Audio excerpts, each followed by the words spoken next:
Right, we are live. Hey guys, how's it going? Welcome back to the Kiwi Lads channel. We are here for the first of three matches for today. It is Japan XV taking on the All Blacks XV in Japan.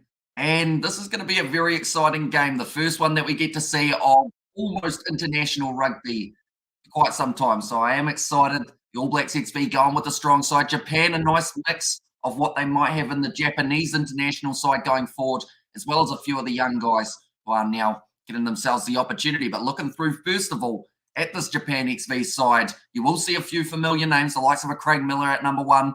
It is Hirokoshi at number 2 and Kakinaga at number 3. Then James Moore gets a slot in at number 5. Fakatava at, number 4. That's how you count. Fakatava at 5. Going to be an exciting player to see in a line-out. Michael Leach, the experienced veteran, still there at number 6. Fuki at number 7. And then also Makisi at number 8. Matsuda at number 10 with Saito as his number 9. So that combination normally works pretty well for the Japanese when they have used it in the past. Quite a young player, Saito. So I'm looking forward to seeing what he can do in that combination. Nakano in the midfield alongside Dylan Riley. Masiriwa out on one wing. Naikabula out on the other. And then, of course, Matsushima at number 15. Definitely a player I'm looking forward to seeing in this game. And I believe he will be the Japanese number 15 as they head towards that Rugby World Cup. We have got a few people in the chat already. We have got Joe, we've got Robert, Brett, also AB Tragic.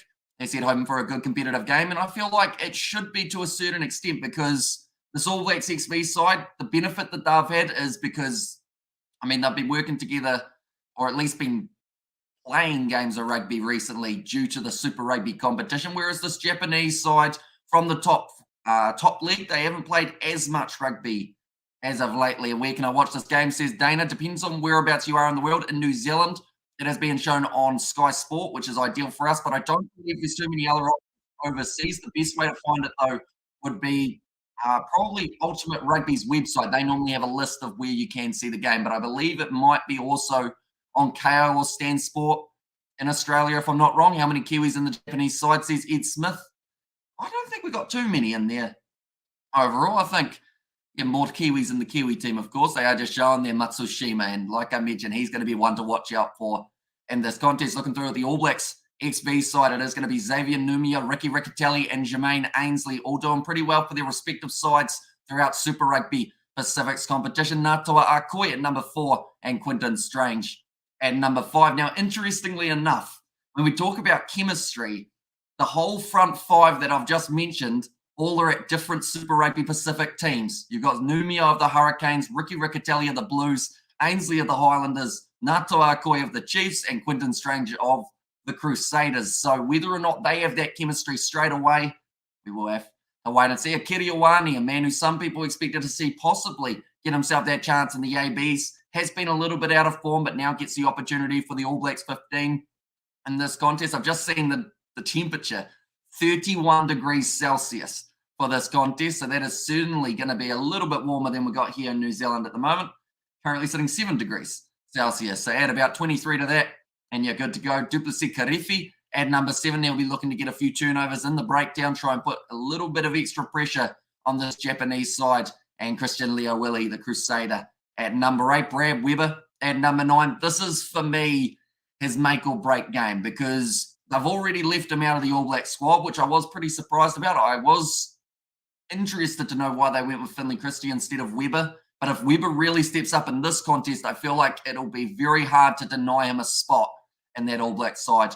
Moving forward, Stephen Petafeta, he will be starting as the number 10. Jack Goodhue and Alex Nankerville in the midfield, both do enjoy crashing the ball up at the lines, so that might be somewhere that the All Blacks 15 have just that little bit of an advantage, throwing 2 big men at this Japanese defensive line. Atena Nanasatora out on the left, Balin Sullivan out on the right, and also Ruben Love, who only recently returned from his injury about a month ago. It's been slowly building back up.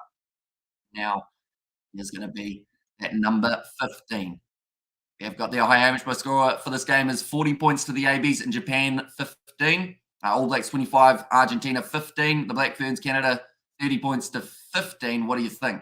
Says Kevin. Well, that is a lot to digest, that is for sure. But I'm hoping that this game is a little bit closer than that. I'd like to think if the Japanese XV side play anything like we did see Japan play up against the All Blacks last year, there is potential of this being a little bit closer. But my one big concern is the fact that the Japanese players probably haven't been playing as much rugby as of late as these Super Rugby Pacific boys, and that might end up costing them near the end of this game. But the temperature might actually be in Japan's favour due to how warm it is compared to how it is down here. Looking through at the benches, couple very good players to watch out for the Japanese. You've got Gue, number 18, also Cornelison will be coming off the bench, and Himeno, a player that some people may know from Super Rugby. He did play for the Highlanders, was one of the standouts for that season. For the All Blacks XV, Cameron Suafua, another young player that a lot of people have high praise for, will be playing either lock or loose forward for this game. More than likely, though, they will bring him on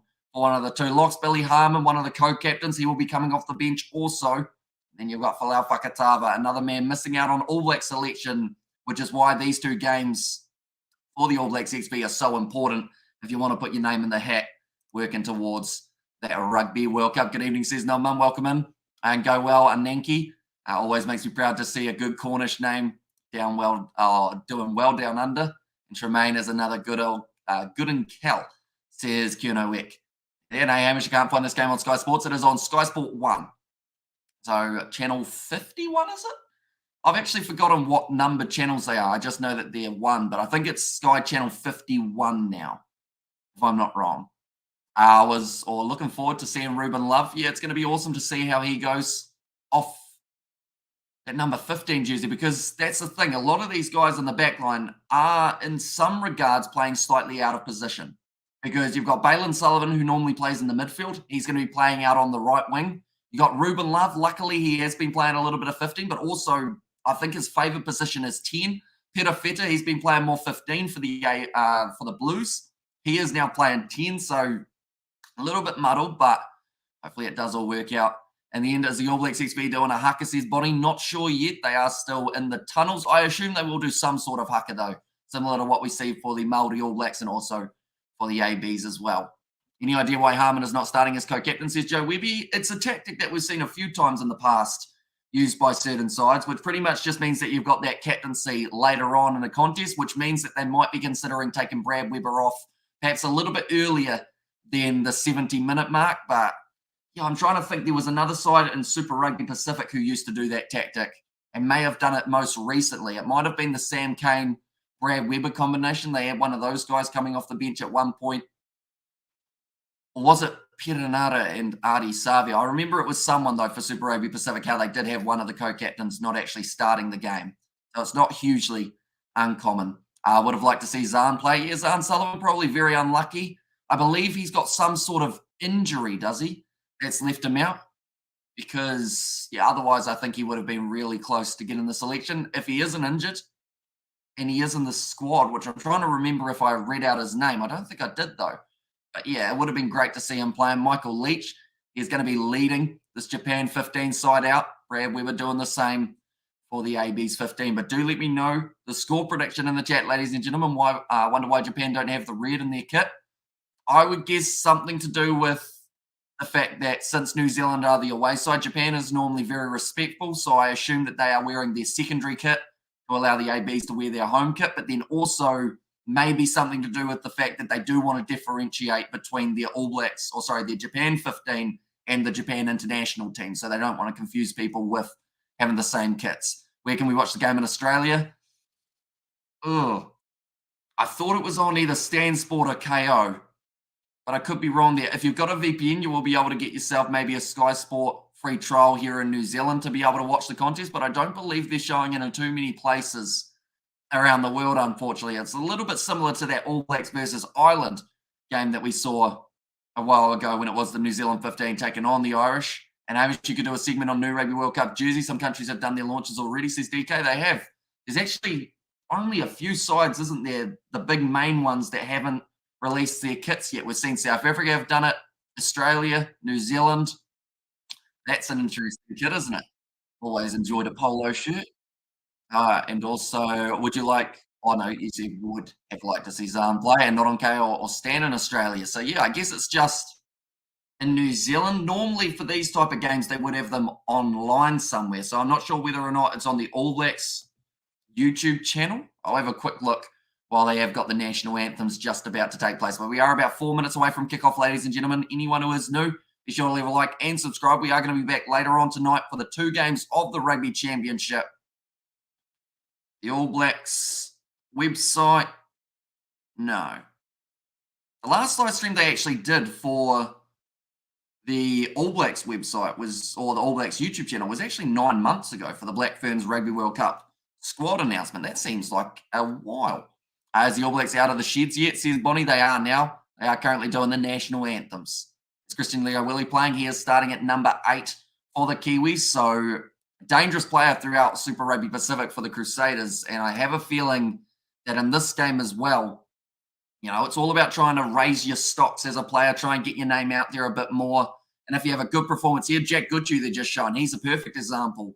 The moment for the All Blacks, they're trying to work out their midfield combination. If Goodhue plays well in these next couple of games, perhaps he gets himself into that squad for the Rugby World Cup in only a couple of months' time. These are the most recent AB's 15 or New Zealand 15 games that we have seen them play. They did lose to the Barbarians in November.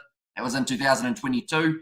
And then on the 5th of November, they were able to beat the Irish A side 47 points to 19. So the thing is, quite a few new players in there, so we can't quite base it completely off those results. But you would think that they will try and start this match quick up against this Japan side, try and really apply that early pressure. Although Japan, they do normally bring the physicality, they bring the passion to a game of rugby, and I don't feel like this game will be any different for this Japan 15. Is there a live link, says Rebecca? Unfortunately, the only place I've been able to find it available is on Sky Sport 1 here in New Zealand, which is a paid subscription-based thing. Unfortunately, hi Hamish, good to see you, says Daniel Watson. You too, mate. Hope you are doing well. Hope you're excited for the Rugby Championship just around the corner. We are going to be doing both of those games. Like I mentioned, the AB's taking on Argentina tomorrow morning. It should be a very intriguing game. It'll be interesting now, or how Nankervis and Goodhue team up, because some would say they're quite similar in the styles that they use. They both like to run it hard at the line, try and bulldoze over that first tackle. And yeah, whether or not one of them has been given more of that distributor role in this, I would say if anyone has, it's Alex Nankervis, although I can't think of too many times that he passed throughout the Super Rugby Pacific season. So perhaps they gave that more to Jack Goodhue. Are you doing the AB Springbok or a Springbok naming a B team? Or are the ABs doing a Springbok naming a B team to play the Pumas? I mean, there's a mixture there. I think overall it's quite similar to what a lot of people were anticipating, other than maybe a couple of the wild cards in there, such as a Josh Lord getting to start at lock. Dane Cole's at number 2, I think was a bit of a surprise. But the problem you've got with the Pumas is you can't underestimate them, because that's when they beat you. And the All Blacks have found that out almost more than any other side over recent times. They lost in Australia to Argentina. They lost in New Zealand to Argentina. And now they're going to be in Argentina trying to, I guess, right those wrongs, get themselves off to a good start in the Rugby Championship. So I don't think they could afford to go hugely light. They've got quite a few injuries, which I think has affected the selection just a little bit. But overall, I think it's still a relatively strong side that they could have gone with, just not really what people wanted to see. All Blacks will shred Japan, says a Michael. The 2 national anthems have now been sung, and it looks like the All Blacks are going to be walking through the Japanese players. They're kind of doing the crossover. I always look at marching bands do that and wonder how they don't run into each other. It's all about timing, and it seems like the rugby players, they work that out pretty well. They are now about to do a haka. Are they still doing the national anthem, says Bonnie? They have finished it now. Now they are looking to do the haka up against this Japanese side. And so we're watching this from Taiwan Strait, says Scott Miller. Tell you what, we're going to have people from all around the world over this weekend. And I think that that's going to be pretty awesome to see everyone. Like, we'll probably tick off, I want to say, 100 countries around the world throughout the Rugby Championship and also throughout this game. So do let me know in the chat, ladies and gentlemen, whereabouts you're watching this live stream from. It looks like Brad Weber, he is leading the haka for the AB's 15. All of the players fired up. And like I mentioned, this is their opportunity to try and cement themselves as an All Blacks contender. If you don't go well in this game, you kind of lose that opportunity. And with it being so close to the World Cup, you do not want to blow that chance. So I'm looking at the guys who are in the front row, you know, the props. They are going to be important in this contest because if Jermaine Ainsley, he goes all right, maybe he gets the call up in the future. Xavier Numia, I feel like he was probably right on the cusp of a possible selection as well. He's in the haka, it is Brad Weber, NZZ Michael, and also Konnichiwa, says Daddy. That's 6, and from the USA, says Robert. And also, let's go the Warriors, says Michael, who's leading the haka once again, Brad Weber. Now, the Japanese side running back to halfway, or running back to their 22, and we are now just about underway for this contest, ladies and gentlemen. Dubsy Karifi, he was stone-faced throughout that haka. He looks fired up, and he is another player who a lot of people thought was right on the verge of getting in there. Tom Christie, probably the biggest surprise to not see him in the All Blacks or the All Blacks 15 side, so you would have to assume it's an injury problem. But he's certainly very dangerous player, but the All Blacks now in the huddle. You will hear me accidentally refer to them as the All Blacks throughout this match. Same with Japan XV being referred to as Japan, but yeah, the two first 15 sides, I guess you could say, of the two respective teams. If the ABs lose, Pumas win, will Fozzie be safe to return to New Zealand, says DK? I mean, he's lost plenty of other games, so I don't think now will be any different for him returning. He's already lost to the Pumas twice, one of them on overseas shores, so yeah, he'll be fine. I think at this stage, everyone's just accepted him as their coach. And how come you are starting the Rugby Championship team 1 hour, 5 minutes early, says Harry and Luck? Well, we have got a lot to break down for that game. We're going to be looking at past games between the two sides. We're looking at the key players, everything along those lines. So we're probably going to need about that much time, and I'll be talking flat out throughout the whole thing. So be sure to tune in nice and early. But we are now ready to go for this game in Tokyo. Ladies and gentlemen, the All Blacks XV will be kicking off this contest. Now, I actually have to control my scoreboard today, so hopefully I get the timing right, but it is now kicked off by Stephen Perafeta and nicely taken by Japan XV inside of their own 22. And I believe if it's anything like when we saw the All Blacks take on the Japanese last year for the international rugby side of things, Japan will want to have a lot of the territory early, and that was the tactic they were using up against the All Blacks. Boot it downfield, keep them stuck inside of their own half. But Stephen Perafeta now receives the kickback. Kicks it in behind, and he's got plenty of distance on it. Goes down to the number 10, which in this one is going to be Matsuda. Great clearing kick from Japan XV. Managed to get it into touch. And box of plenty, says Pa. No one cares anymore if Fozzie loses. We're stuck with him. He's gone next year anyway, says Red 7. And also time to go to war. Cornish language. Cornwall is not England, says Gurno Wick. Now, Ricky Riccatelli, first line out of the day. And it did look a little bit skew towards the AB's XV side, but Quinton Strange manages to clean it up for them. Crusaders lock. You know, those other Crusaders locks, of course, going to get the opportunity for the ABs. The likes of Scott Barrett, Sam Whitelock. Now Brad Weber. Got this one at the back of the rolling mold, just waiting for it to become available. Jack Goodhue finds the pass on the outside of Perafeta, who gives out the loose ball, and it was picked up briefly for Nakabora. Japan, they end up getting the possession back now, partially charged down kick for Matsuda as he was tackled. Now waiting for that one to bounce was Duplessis Karefi inside of the 22 for the AB's XV. And the big kick downfield. Japan winning that territory battle, and now it is going to be the line out in favour of Japan XV. Are you going to watch the Box versus Wallabies? Certainly are. We are doing a live stream for that contest, and also the same with the All Blacks versus the Pumas. And match the notification, guys. Don't miss a thing. Doyle says Jamie Joseph still their coach, says Ed Smith. Who are we talking? Are we talking Japan? I can't remember who he's coaching at the moment. That was nice throw there to Michael Leach. I was leaning because it looked like it was once again. Wow, that's a good run forward. Yeah, once again, it might just be the angle that's made both lineouts look a little bit wonkier than they actually are. Nice stolen there. No, it wasn't. Penalty against Xavier Numia for leaving his feet. Japan now win themselves the early penalty. Numia got a bleeding nose after 2.5 minutes. It's probably almost, no, not quite record amount of time for blood to be on the field, but yeah, he kind of head-butted the ground, so that wouldn't have helped. Also head-butted the Japanese forearm. Oh, and the crowd let out a round of applause. That is because Japan have decided to kick this one for the corner, and that is a brilliant kick now 5 meters out, and you have to just admire the way that Japan play, whether or not it's their international side or the XV team. They always look to try and get points on the board in the 5s or the 7s rather than going for the 3 points. And I mean, it could be a very good tactic early on. Anyone else think Mitch Drummond deserves a shot at 9? I've been playing consistently for a number of years, says Joe Webby. He's one of those players that seems to always miss out, doesn't he? It's a nice take at the front from James Moore, and now 5 metres out from the line, Japan XP, their first rolling more opportunity, sitting at the back here for Kuri, Kuri Kushi, I believe it is. Got the name around the wrong way there. Michael Leach having to join that breakdown, try and keep Brad Weber out of it.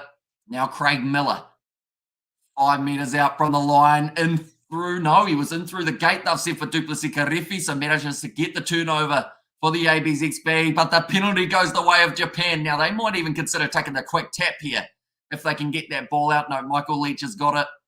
He says, no, we will just slow this one down again. Work out our next plan. Another try for the Warriors. Montoya again says, Daddy Fat Sacks, and do the under-20s have any more games? They do. So they are taking place tomorrow night. We are going to get to see Fiji take on the Italy side. We're going to see New Zealand versus Australia. Then the semi-final games are Ireland taking on South Africa and England taking on France, I believe, and they are actually 2 nights' time. What position is Stephen Petafeta playing? He is playing at number 10 for this game. Now this time Japan decide that they do want to take on the 3 points. Kia Matsuda, first chance for him of the day off the kicking tee. Should be probably the easiest kick of his day, I would say. Hello, Amish Bro. How's Uncle and Auntie? I hope they are fine. They are doing well, yes. I've been enjoying the Ashes series and also the international rugby we have got coming up, but that kick has gone over, and Japan XV make themselves the early lead. 3 points to 0 over this All Blacks XV side. Do you remember me, Dan Kavanagh, your cousin? Says Bonnie. And also, it's good to see Japan got some Pacific heritage players too, financially secure now. Says DK, and at the moment, 18 points to 4 in favour of the Warriors. Looks to be a good crowd. Yeah, they always manage to get pretty much, I'd say 90% to 100% of the tickets sold for the grounds, which is absolutely awesome to see. I mean, Japan, they love their rugby. There were talks about that competition taking place between the Rugby Championship sides and the Six Nations. I would be more than happy to see Japan added in as one of those invitational teams, seeing as they are going to have 2 of them. Now, Saito gets it back into the pocket, this time Matsushima. Oh, that's a big kick downfield. It had to hit the post. It's still bouncing. That ball was pumped up to the absolute limit, and Matsushima has a little bit of a laugh about it, but now the Japanese side, they are going to be under pressure inside of their own 22. And after getting those early 3 points, there's Jamie Joseph. After getting those early 3 points, they couldn't really afford to put their kick too long. Already Michael Leach, he's taken a few deep breaths. This game has started at quite a quick tempo. Is there a big crowd? Yeah, decent sized crowd for this contest. And I believe that will be the same case for the All Blacks XV versus the Japan international side. They are going to be going head to head in the near future. Average weight for the kg of player, 113 for the All Blacks in their 4-pack, 110 for Japan. Now Weber, about to feed the ball. And when did you start this channel? We did start it, I think it was actually in July of about 2017, but we didn't really upload on it until about 2020 or so. I think it might have been mid-2020 now. Christian Leo Willie off the back, gives it to Goodhue. Great shot on him by Nakano, who decided he had to match the physicality. Now Nankerville tackled down low.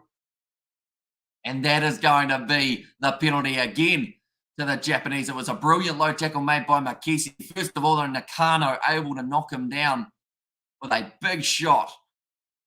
Now have managed to get themselves that penalty inside of their 22. A massive turnover for them. Big shot, though, on Jack Goodhue. He thought he was going to be able to just charge his way towards the try line, but the Japanese inside centre had other ideas. It's gone into touch for Japan. Currently 7.5 minutes down in this contest. How can you watch the game, says Harry and Lux. So I've learnt that there's not a lot of places to watch this game, unfortunately. I believe if you're in Japan, there would be an option, I assume. But for us here in New Zealand, it's Sky Sport 1. Is pretty much the only way I've been able to watch it. Goodness me, they're on fire for the Warriors, and the Warriors try, says Darren. Mike Adamson telling the All Blacks XP to close or to step back a little bit more from closing that gap. Ahurikoshi. There's that ball in nicely to James Moore again, although he's fallen awkwardly, and they've said that New Zealand have closed the gap, so that will be another penalty to the Japan XB. And what this discipline at the moment from the AB side is not looking too flash. This is something that in the game later on tonight for the Rugby Championship, the All Blacks will not be able to afford to do up against Los Pumas, because the more that they give Argentina the ball and the more that we're seeing Japan get the ball here, the more their momentum continues to build. Can't watch here in Hawaii, says Nine Noah. See, I remember last year, or it might have been the year before, they actually had a few more options of being able to watch the AB's XV game. Same with the Māori All Blacks. And it seems like a shame that they haven't done that for this contest, because a lot of people like to see what Japan are doing. They're one of the dark horses for this upcoming World Cup in terms of making it out of their group. They are in a group alongside England, Samoa, and also Argentina. But if they're able to get themselves a couple decent victories, perhaps they could cause a real upset. A nice step there. There was Nakanoa again. He's had a physical game so far early on. Great low tackle made by Duplessis Karefi, but Japan now find themselves about 30 metres out from the All Blacks line. Kicked him behind now. And a little bit of extra pressure. Brad Weber has to just watch that ball roll into touch 5 metres out from the line. And that territory game, I mentioned it a little bit earlier on. They are playing it extremely well. Currently, Japan 15. It's usually Flow Rugby, but it isn't. Oh, it's changed this year/season. Says Matt GBX. Also, me too, says Nine Noah, and Japan in a tough Rugby World Cup pool. Hopefully, they make the quarter, says DK. The All Blacks taking that line out quickly. Stephen Petafeta gets a kick downfield. And now Japan XB on the halfway line. We'll have the ball available. Here comes Matsushima, almost breaking through Petafeta's tackle, and he has unfortunately got back up to his feet. He was already held, so the penalty does go the way of the AB's XV again. My nephew should be playing Balin Sullivan, says Poot, so he is out on the right wing for this contest, although I know that he does normally play number 13 for the Hurricanes, so I'm interested to see how much he adapts to that number 14 role. I think right at the start of his career, you might be able to help me out here, but he started as a winger and then went into the centres. Only 10 and a half minutes remaining, 10 and a half minutes gone in this contest. At the moment, our scoreboard, clockwise, has been behaving, which is great news because I have to update it all. So hopefully it all goes smoothly. Brad Weber now going off to the left-hand side. Gives it off to Christian Leo Willie. That could have been one of the bolters for the ABs this year, and still has got the opportunity with the World Cup. Couple months away. Ricky Riccatelli now tackled by Craig Miller. 40 metres out to the line now, the All Blacks 15. Kiriawani distributes it to Stephen Petafeta, his teammate. Now in the midfield, I think that Atino Nana Satora, that looked like it was almost going to be the turnover for Japan. Xavier Numi, a short ball from Guju. Going off to Ricky Riccatelli again at the moment. They aren't making a huge amount of metres, but they have now got the penalty advantage. Here comes Jack Guju, finds the offload on the outside to his Crusaders teammate, Quinton Strange, who breaks through one tackle, thought about the offload, decides against it. Akinaga got over the ball. They'll go back for the original penalty. Kia ora, lads. Let's go. Or go on, Japan, says Big Light. You reckon Val Rapava Ruskin will be in the England squad? Says Harry and Luck.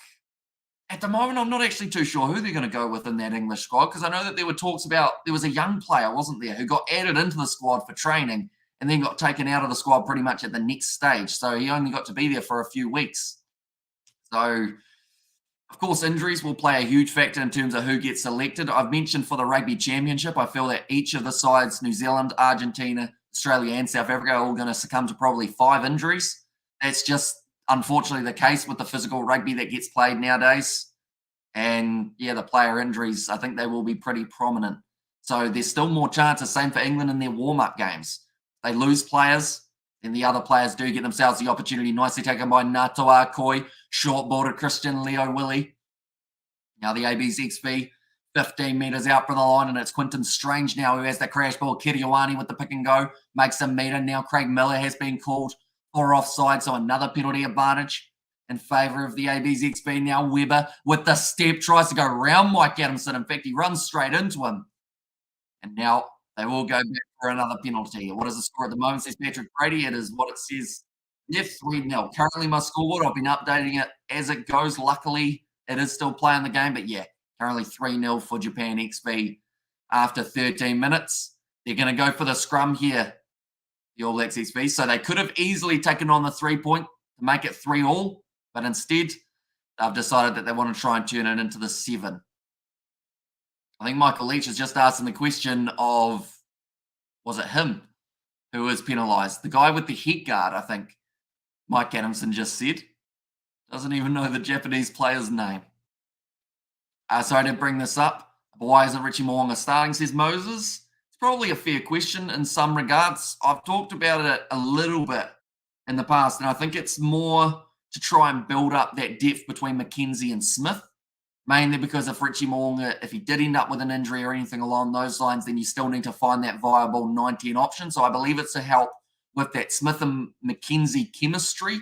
But then also, I think it's almost the case of McKenzie's one of the only players other than Amoni Narawa. Oh, Peter Feta straight through. Scores the try for the AB's XP, and that will be the first one of the contest. The risk reap the reward there for the ABs with the fact that they did decide to turn down the 3 points. Have now been able to turn it into at least a 5. Stephen Feta. Speaking of fly halves, maybe a backup for the ABs for some injury cover. Here's which is here favourites to win. Can All Blacks win it comfortably? I mean, they're probably the more likely side to score more tries in this contest, but I don't want to see a one-sided affair. I feel like the Japan XV side, they've got some very talented players, so this game for them is more of a trial run for their international side also when it comes to those warm-up games. Richie on the pine in Argentina. There's Kunowicky is indeed. But yeah, for my lineup prediction, I actually had McKenzie off the bench. Reason being, I wanted to have it so that he could cover the fly half and fullback role, depending on who they wanted to take off between Richie Mo'unga and Beauden Barrett, but instead they kind of reversed it a little bit. And g'day, mate, was in Waikato Hospital watching all the Pacific games. I'm in Tauranga now. Keep up the good work, mate, says Anthony. Well, hopefully you are feeling a lot better, Anthony. Sorry to hear.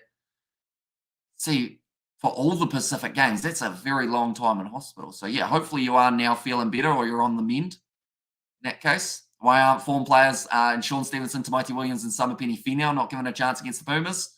Great question. Foster's kind of analogy for it was that he was trying to build up some combinations with the players that he's put in there. But, yeah, like I said, I think Amoni Narawa and maybe McKenzie to a certain extent, the only players who actually got rewarded off their Super Rugby form, because someone like a Luke Jacobson, I feel maybe they could have looked at having him off the bench rather than Dalton Papali'i, seeing as he does cover more positions. I assume that Papali'i's there as the backup for Kane, just in case. The props to Mighty Williams not being there, I thought was pretty rough. Also, having Finley Christie off the bench rather than Roy Gard, also pretty hard on him. Now, on to the left-hand side, Brad Weber, 15 metres out for the AB's line. It's Peter Feder again, manages to find the line break. Gets it off to Goodju with the quick hands on the outside to Atena Nanasatoru, who kicks it in behind. Might have just got a little bit too much on it, and now Japan inside of their own goal line area. Have now had to put that ball down. Let's talk about number 12, Jordy Barrett, really is Fozzie mentioned that with that lineup. What's Ioane doing in that team? I think he's just picked his fave, says Moses, which I think a lot of people knew that Ian Foster was going to be doing due to his past coaching ways, because I mentioned about it on the podcast as well. I said it's one thing selecting young new players, informed players in your squad. It's another thing to actually put them into your side. Ruben Love's just touched the ball. I think that's almost the first time we've seen him with the ball in hand throughout this fixture. Now to the left-hand side, Natua Koi goes off to Stephen Peter Feder with the skip pass there. Kirioani sells the dummy. Tries to go around the outside of, I believe it would have been Maseriwa. Now Natua Koi brings it up to 20 metres out from the line for the ABXV. Now Jermaine Ainsley, one of his first runs at the line as well. But to the right, Peter Feder goes to Nankerville. Just managing to keep their ball in the breakdown. Ricky Riccatelli, now they're starting to get some go forward and also some momentum. Almost the turnover for Michael Leach.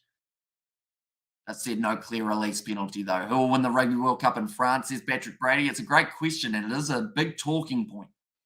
But I mean, I think every time I think about it, it kind of changes a little bit more because France, they're the home team.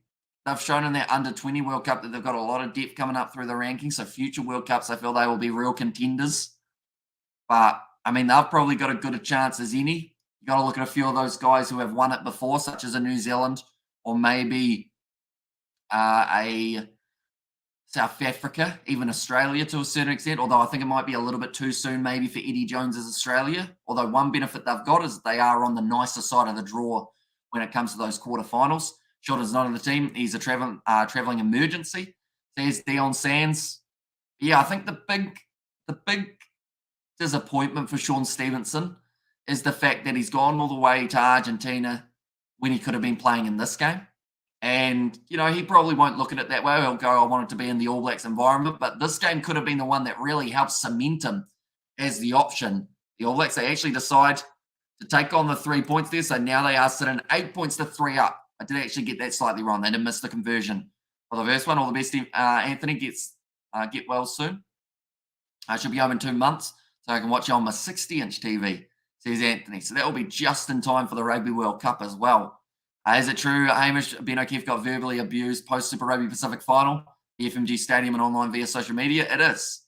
And, it's not a good look for rugby, to be honest. It's a sport that's normally built on respect and built on, that kind of thing. But some of the fans weren't acting too respectful at all towards even some of the players as well, not just the referee, but also the players were getting it as well. It just seems to be, ever since social media came in to the equation, like a lot more people can put a random profile picture, put a random name, and hide behind that rather than, any real consequences. That's going to be the knock on from the All Blacks. So now Japan have got themselves a scrum. What's the situation with Sexton? Will he make the World Cup fit? Probably not. Mainly because it's not so much injury, it's because he was a bad boy and started, in his case, actually, he was telling a ref as well. So, yeah, he's been sanctioned, and I think he's going to miss the whole of the Rugby World Cup. He's also hung up the international boots, I think. Now, because I mentioned something for Argentina, but you ignore my comment, I am trying my best to read all of them, Harry and Luck. I've missed about 15 other people's comments too, so they're probably angry at me as well. I see that you said about no Santiago Sakino. I believe he still may have a knee injury from when he played against London Irish back in 31st of December 2022. There you go. Read it out. All Black says Junior. And also, how can the score be 8-3 when it was 7-3? Because I put the wrong score on the scoreboard. Best way of describing it, I had 7 points on the board rather than the 3. Thought that it would have been an easy enough kick for the AB's XV, but they missed it. And I forgot to change it back now. Nice big run down this wing side from Masirewa. Across to the left. Katava now given the crack. Oh, I just said formerly at Timaru Boys High School. That's actually just up the road from yourself. That's actually the same school that Cullen Grace went to, the ex-All Black. He didn't find himself in this AB's XV side, mainly due to injury. Thoughts on Stephen Petafeta? Do you think he will go to the World Cup? I think, unfortunately for Petafeta, the only way he goes to the World Cup is probably with an injury, mainly because they seem sold on their Beauden Barrett, Richie Mo'unga, and also Damian McKenzie. I think those are the 3 10s that they've got at the moment. He could get himself an opportunity as a 15, maybe, if they don't pick either Sean Stevenson or maybe they don't have Will Jordan due to injury. Horses for courses, AB's got depth, with a real concern is coaching and management of players in the Rugby World Cup, says DK. Now, Kia Matsuda, he will be lining up the kick again for Japan, just to add 3 more points onto their total. Hamish, what do you think about Karefi? He can be really hot and cold sometimes. It seems to be the big deciding factor is that entrant to the breakdown. Sometimes he gets a little bit too close to coming in through the side and he is penalised for it. In other games, he goes in through the gate and he's fine. But it's just whether or not that discipline is in check for Duplessis Karefi, because when he is being disciplined, he can get 2 or 3 turnovers in a game and also manages to get you some running meters alongside that. But when he's getting penalised, he just never quite gets himself into the contest, which I think can be something that may have left him out of that All Black squad overall. The kick has gone over from Japan XV, now making the score 8 points to 6 after 23 minutes. Did I mention the Warriors go to the well-earned halftime break leading 30 points to 4? Is Japan qualified for the Rugby World Cup? They certainly are, so they will be in the group with England, Samoa, Argentina, and then also Chile, I believe. The last side in their group, but I could be wrong there. It's going to be kicked downfield now by Japan once again, playing that territory game. Has been working not too bad for them throughout the first 23 minutes. Now Stephen Perofeta sees the ball from Ruben Love, and he has been tackled now by the big number 8, Makisi. Now Xavier Numia, the Hurricanes representative, almost getting held up there by Fakatava, but eventually manages to get himself to the turf. Ricky Kelly now Balin Sullivan look for the pass. Great pickup from Perofeta. Tell you what, if this game's anything to go off, he's certainly putting his name in the hat. But now Brad Weber chasing after that one. Beautifully picked up by Maserewa. And now Japan XB, they have got themselves the counter-attack. He's thrown it down on the ground, though, looking for the offload. And it has bounced favourably for the New Zealand side. Where can I watch live, says Jordan. Unfortunately, one of the only options it seems to be on is actually Sky Sport 1 here in New Zealand. So you will need a Sky Sports subscription to be able to watch it. I'm watching the game, and it's not really Japan XV, more like Japan, says Trojan. Oh, they've got a few new names throughout their side. I guess a little bit similar to the All Blacks side because, I mean, you look at their side, they've got Brad Weber, ex-All Black. They've got Akira Ioane, ex-All Black. Perofeta, ex-All Black. Off the bench, they've got a few other fellas who have been in All Black contention before. So I feel like both sides still relatively similar in terms of their XV sides. Now, Michael Leach manages to find the offload to Matsushima. Pass on the outside. Atena Nanasatoro manages to cut him down early. Now, Ruben Love trying to get over the ball, unable to. Saito goes back across to the left-hand side.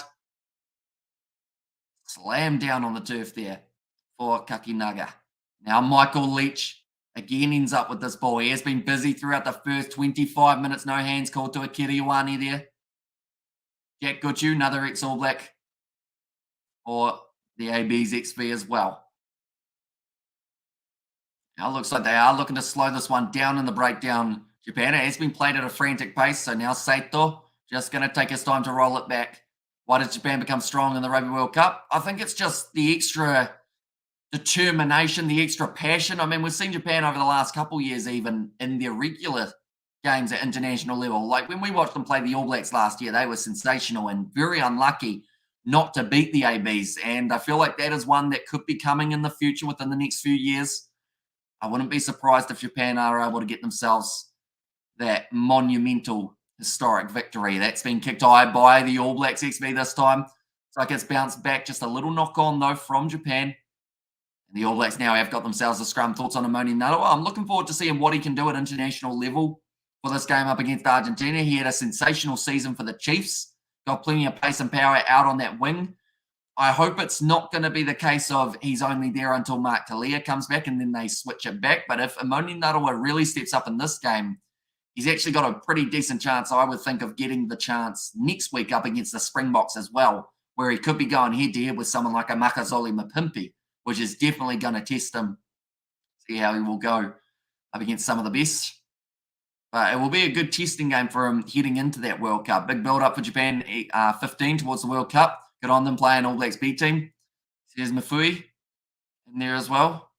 And yeah, this is also, it's a selection game for the Japanese. Same with the All Blacks XV. A few of these players who weren't already in the international side prior, like they will be trying to put their hand up and get themselves the opportunity. So far, Shogo Nakano at number 12, he has probably been one of the more impressive players out there on the field for Japan. We've seen Makisi do pretty well. Saito and Matsuda, I believe that will be a combination that they look to use at international level once again. And then, Dylan Riley, I don't think we've really seen too much of yet on the outside. I'm very messy right now, says Big Light. I'm currently upset and crying at the moment. Can you cheer me up, says Ollie. I hope you're doing all right, Ollie. You don't have to put why you are upset in the comments if you don't want to, of course. Is it something to do with the girlfriend, though? Maybe. Is it possible to get it, says Terry? Unfortunately, it seems to only be available here in New Zealand or in Japan, I believe, is the other option. But I'm not actually too sure what coverage they have in Japan in terms of what their subscription thing is. Do you have Twitter, says Terry? Not really, no. I think I have a Twitter somewhere because I once looked up like the All Blacks lineups and everything like that on there. But Yeah, I don't really use it. William Foster be All Blacks' most successful coach if New Zealand wins the World Cup? Not even close. He'd probably be the worst percentage winning coach to win a World Cup, which I guess is one thing, and slightly impressive in its own right. Nice inside ball to Balin Sullivan, and it does seem like he is playing quite a bit in the midfield, even though he is number 14 for this contest. Now Alex Nankivell tackled on the halfway line. Weber now off to the right-hand side. Quinton Strange. The Japanese defence for the first 28 minutes of this contest has been very strong, not allowing the AB's XP to get straight through. That is a big tackle made on Brad. Weber tried to find the quick pass. Does end up bouncing away to Alex Nankivell, who now hits it up at the line. I should mention he is heading to Munster next year. A lot of these New Zealand players going overseas. Brad Weber now off to the side to Akiriwani, who now finds himself a bit of space, finds the offload to Balin Sullivan, who breaks through one tackle, but wasn't able to find his next offload to his Hurricanes teammate, Ruben Love. Now Weber. That sounds like it's going to be an offside advantage now for the All Blacks. Brad Weber dragged down very early, and the penalty goes back for the offside. What do you think about Caleb Clark made it, or why do you think Caleb Clark made it into the All Blacks? I mean, the answer is definitely not form, because he has been struggling quite a bit in recent times, but I think it's just because they like to have that big crash ball runner at number 11, whether that's going to be Caleb Clark or Lester Fainanuku once he returns from his injury. Like, I think that's what they're going to go with there. They don't normally go with that elusive number 11, such as an Atina Nanasatora or someone along those lines. But, yeah, probably lucky to get selected. Maybe they were watching the highlights of when he ran through Australia in, like, 2020 and were like, yeah, he'll do. Go Auckland, go, says Daddy Fat Sacks, and also is this live on Sky Sport? It is Sky Sport 1 here in New Zealand. Is this a B-side plan or a regular All Black side? So both sides going with their XV side, so not the international team, but the next level down for both of these two lineups. Stephen Petafeta now looking to line up this 3 points after that offside penalty win against the Japan XV.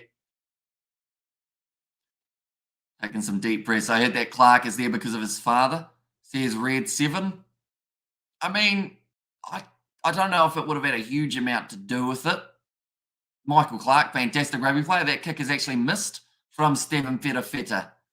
Now, score at this stage is going to remain 8 points for the All Blacks XV and 6 for Japan. And I have to say, other than that kick, Petafeta, he's probably put his name forward as one of those good options for the ABs when it comes to that running game at number 10, but would have liked to have those kicks going over as well. Now going to be kicked off from the 22-metre line by Matsuda. Gets it down to Jack Goodhue. Now look at a charge at the line. Now he hasn't quite got the same pace that we're used to seeing. Unfortunately, ever since he's had so many injuries. I don't think I'd only, as I say, did I say Michael Clark? Didn't I? Then Ronnie, that's going to be an interception pass thrown by Ruben Love, a massive mistake. And now Dylan Riley ends up at the ball now for the Japan XP. They're playing under advantage as well. Now Kaninaga. Off to the left-hand side. The advantage is over for the forward pass. Nice run forward again from Makesi. Big shot coming in from Duplessis Karefi there. Trying to roll out in time. The ball is available for Saito. Goes off to Michael Leach. 0 from 2 for Petafeta. Here's a big light. Now off to the right. Moment, the All Blacks XV have to be very careful not to concede just before half-time. Fakatava now, tackled by Ricky Riccatelli. Through the hands of James Moore. Wasn't knocked on. Christian Leawili looked to pick up the ball, but actually missed it. Instead now Xavier Numia gets a Kiriwani, knocks the ball on. And it will now be Japan XV who get themselves the scrum fair. What's Sam's Whitelock situation like? So I know that he had a little bit of an injury throughout the Super Rugby Pacific final. Still decided he wanted to play. And I don't think he's injured himself that much worse. So he should be back probably for that Springboks game. If not, maybe the game after up against Australia. Clark has almost no experience internationally though. Says Red 7. The guy trips whenever he runs the ball. And it's Petafeta missed that conversion. He did. At the moment, he is sitting 0 from 2, whereas the Japanese XV kicker, Matsuda, he is sitting 2 from 2 for his kicking game. And 5 points lost from kicks equals not helping this cause, says Dion Sands. But at the moment, we have seen 171 metres made by the All Blacks XV compared to the 70 or so made by Japan. So that is certainly in New Zealand's favour, but they haven't really been able to make the most of it as of yet. There was Gu looking on from the sideline. Currently an injury for Japan. I think it is Hirikushi. I'm waiting to see the number on his back, but I think it is Hirikushi who stayed down a little bit with the shot. And now in fact, it's the number 3 here, Kakinaga, after jumping onto that ball. May have hurt himself a little bit. He milking it, says Daddy Fat Six. I don't think so. He's got plenty of strapping on him, so probably took some sort of knock on the shoulder. It is going to be now the Japanese scrum feed. AB's XV, or sorry, AB's, that'll be the AB's 9, wouldn't it? I've been solid at the breakdown. That red head in the back needs to calm. There's the brutal strength, AB's knee, body on the line. There's the snooze. But yeah, I was surprised to see that Finley Christie was selected in the All Black squad rather than Brad Weber. I know that Weber, if he has a big game here, will try and put his name forward, although so far, probably hasn't quite had that big moment in the game that he wants. Harden up, says Jason Hamilton. It's always easy to tell the players through the TV, isn't it? But hopefully he is going to be all right. I know that they will probably make his sub at halftime just because they won't want to risk any injury, definitely if he is an option for going forward. And he's had a pretty physical game throughout this matchup so far. Why can't English-speaking people not pronounce Roos and Klein correctly? Says Albert. I mean, I know that someone said that Klein is pronounced like stain. So Klein is how they wanted me to pronounce it. Is that correct? Would you say it's Jean Klein? That's now going to be the penalty to the AB's XV. And yeah, they need to try 10, Mwong and DMAC 15, and Caleb needs a 4-inch studs. He falls over more often than a deck chair in Paramporth Beach, says Kurno Wick. Also, the XV says the snooze rather than the 1V.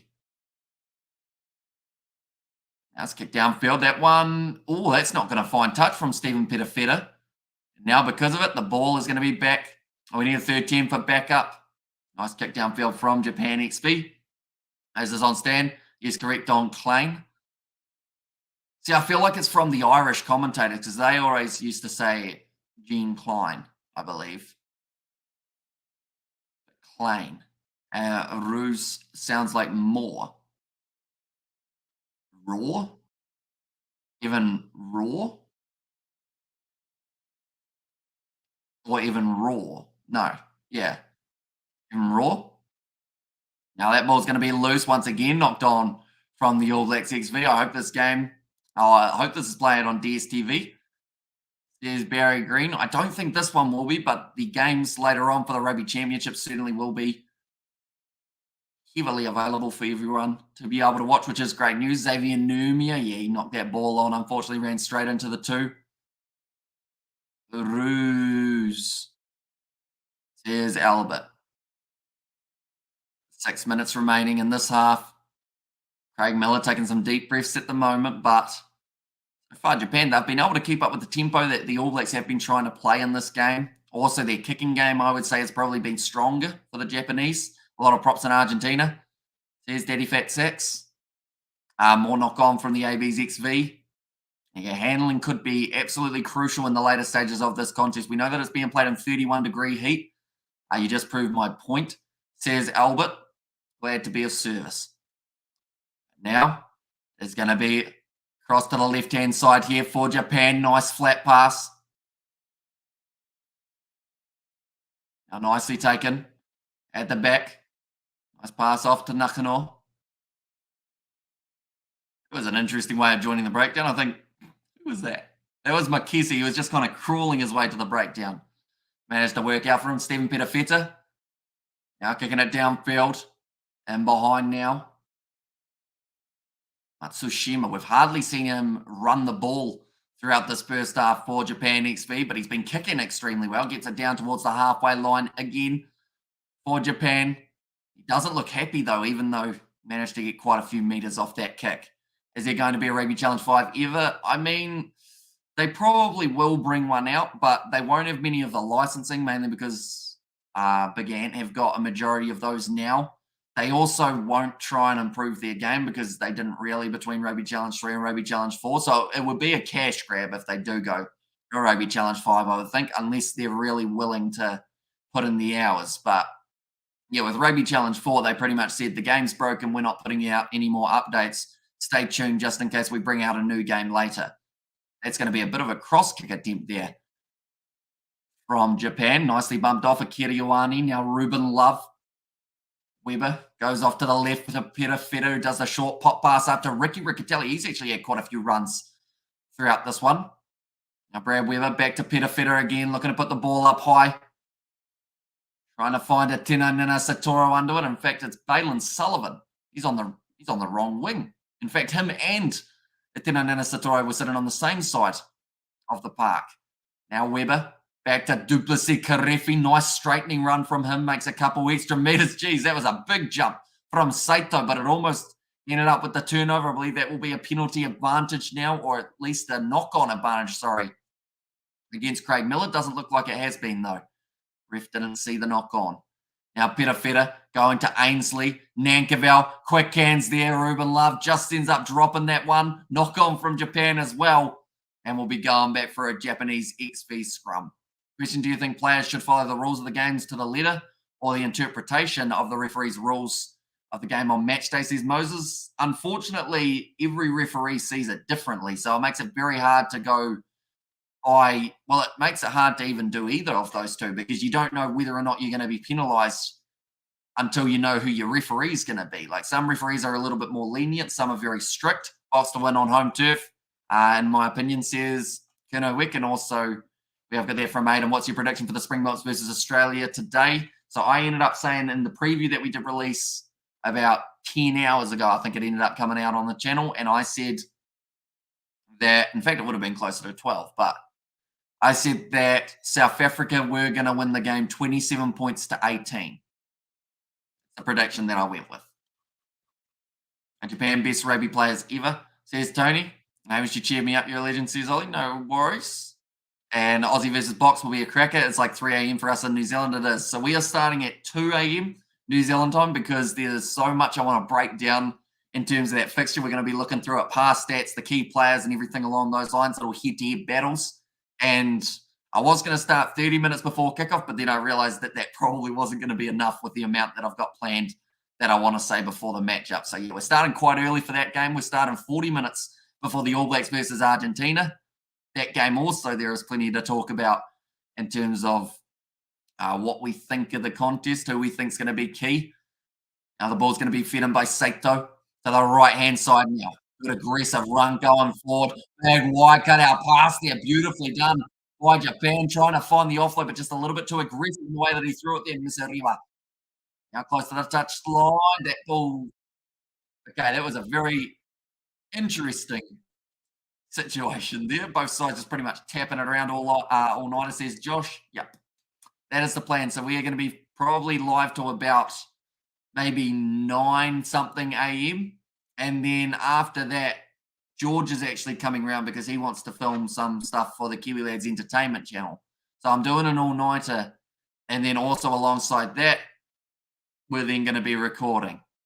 You're a legend too, Ollie. You got your chin up, boy. Well done, mate. And wait, Hamish, what would you say to fit a whole hour? Says Big Light. Well, I mean, there is plenty to break down for that game. We're going to be looking through at the previous Rugby Championship. We're going to be looking through at, the reasonings behind the way that both sides have selected their players for this match. Head-to-heads, they always take a while. I think I've once talked about the head-to-head for about 30 minutes. And I think about 10 minutes of that was just one of the players going up against each other. Sounds like sounds like Ruiz. Is it Ruiz? Or sound in Quip? Afrikaans very different from English. Is it just Ruiz? Even Ruiz? Probably not, but that's probably infuriated you possibly, Albert. Now nice pass on the outside, says Ruben Love. I already can't tell if you like me, though, from your comments that you make on videos. I'm like, does this guy really hate me, or does he just not like what I say? Sinking in coffees or sinking the coffees. What's your secret? Just drink water.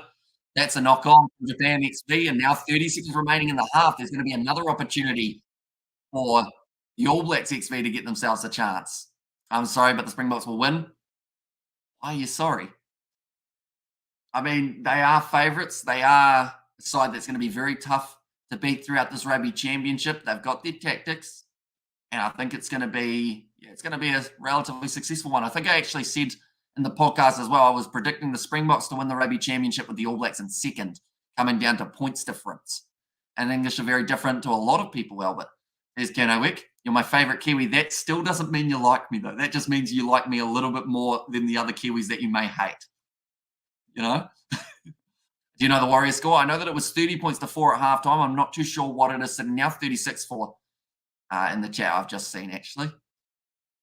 True, because it would take an hour, it says Big Light. But yeah, we will certainly be busy in that build-up. We've got, I think, about 20 different little pop-ups that we're going to have of different stats.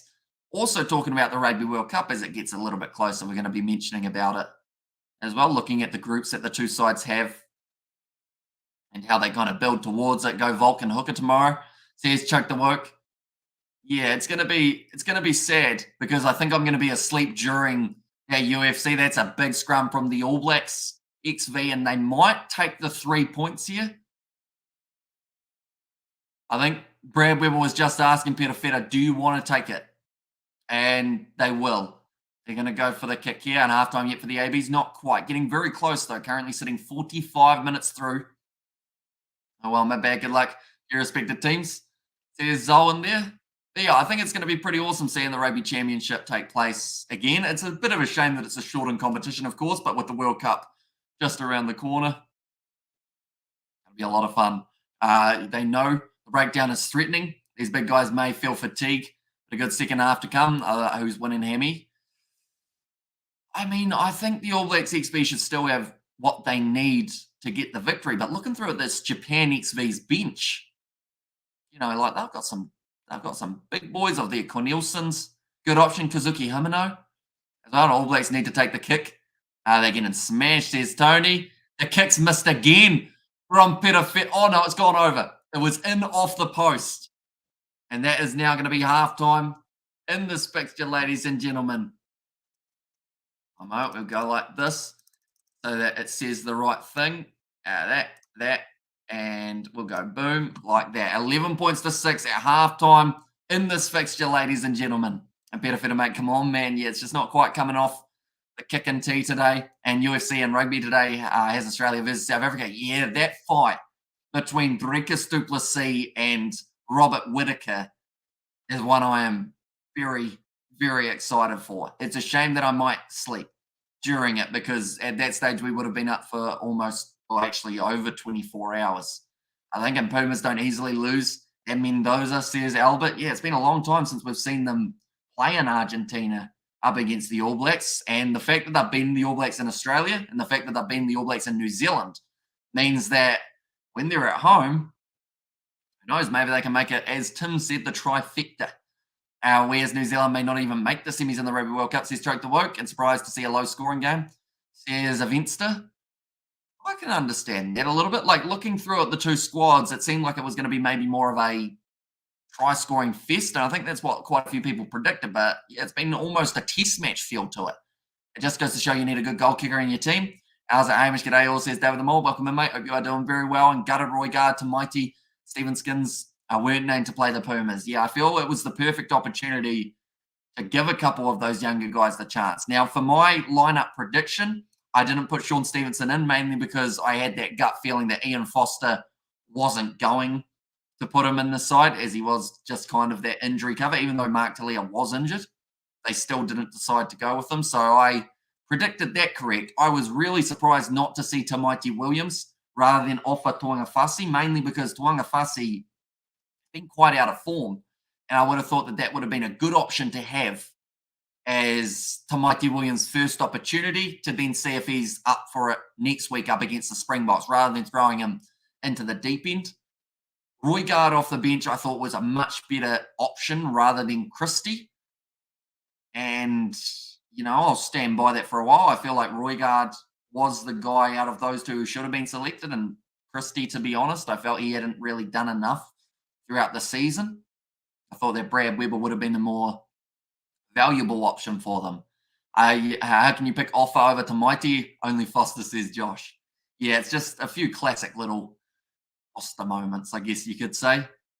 And Whitaker will get finished, says Choke the Woke. That's the thing. Drekas has got power and got that South African spirit as well. So he's certainly going to be going out there for a good old fight. But Volkanovski fighting on that card as well. Like there are some good fights coming up. We're gonna actually Google it quickly. See everyone. Yeah, Rodriguez. So Volkanovski is going to be up against Brandon Moreno. He's fighting Pantoja. Is he fighting for his belt? Or is he not? I think he might be fighting for his belt. Dan Hooker on the card against Jalen Turner. Bo Nickel versus Val Woodburn. That's a little bit more of an unknown one, I would say, for myself. Robbie Lawler on the prelims up against Nico Price. They're just going to keep on swinging and swinging and swinging. Jimmy Crute, the Aussie, going head-to-head against Alonzo Minefeld. And then also, who else do we have? A couple undefeated fighters throughout the fights as well. The likes of Tatsuro Haida as well. Or tomorrow for you, says Zol. Today is a great day for sports. Or tomorrow, yeah. The next 24 hours is a very awesome time to be a sports fan. The Ashes also taking place. Anyone who follows a little bit of cricket, that is taking place currently, almost about to get underway for day 3. England in a little bit of trouble once again. I get Sam Gilbert on to take over the goal kicking, says Jason. It could be an option for them in the second half. See, that's the thing. It's a shame because Peter Feta has been actually playing well, just not kicking well. But some people would say if he's not kicking well, he's not playing well. He's had a couple good line breaks. They're just showing the hype package for the UFC one now. Should I buy that pay-per-view? I feel like I'm thinking about it, but I have to watch it on a delay. I watch it in the evening instead. And Cameron Saman, South African, is on the prelims as well. I thought I recognised that name. They're the only two South Africans on the card, though, aren't they? Unless I'm wrong. But it's good to see South Africa starting to have a few more names in the UFC. And I feel like Dricus du Plessis, definitely future title contender, if not maybe champ.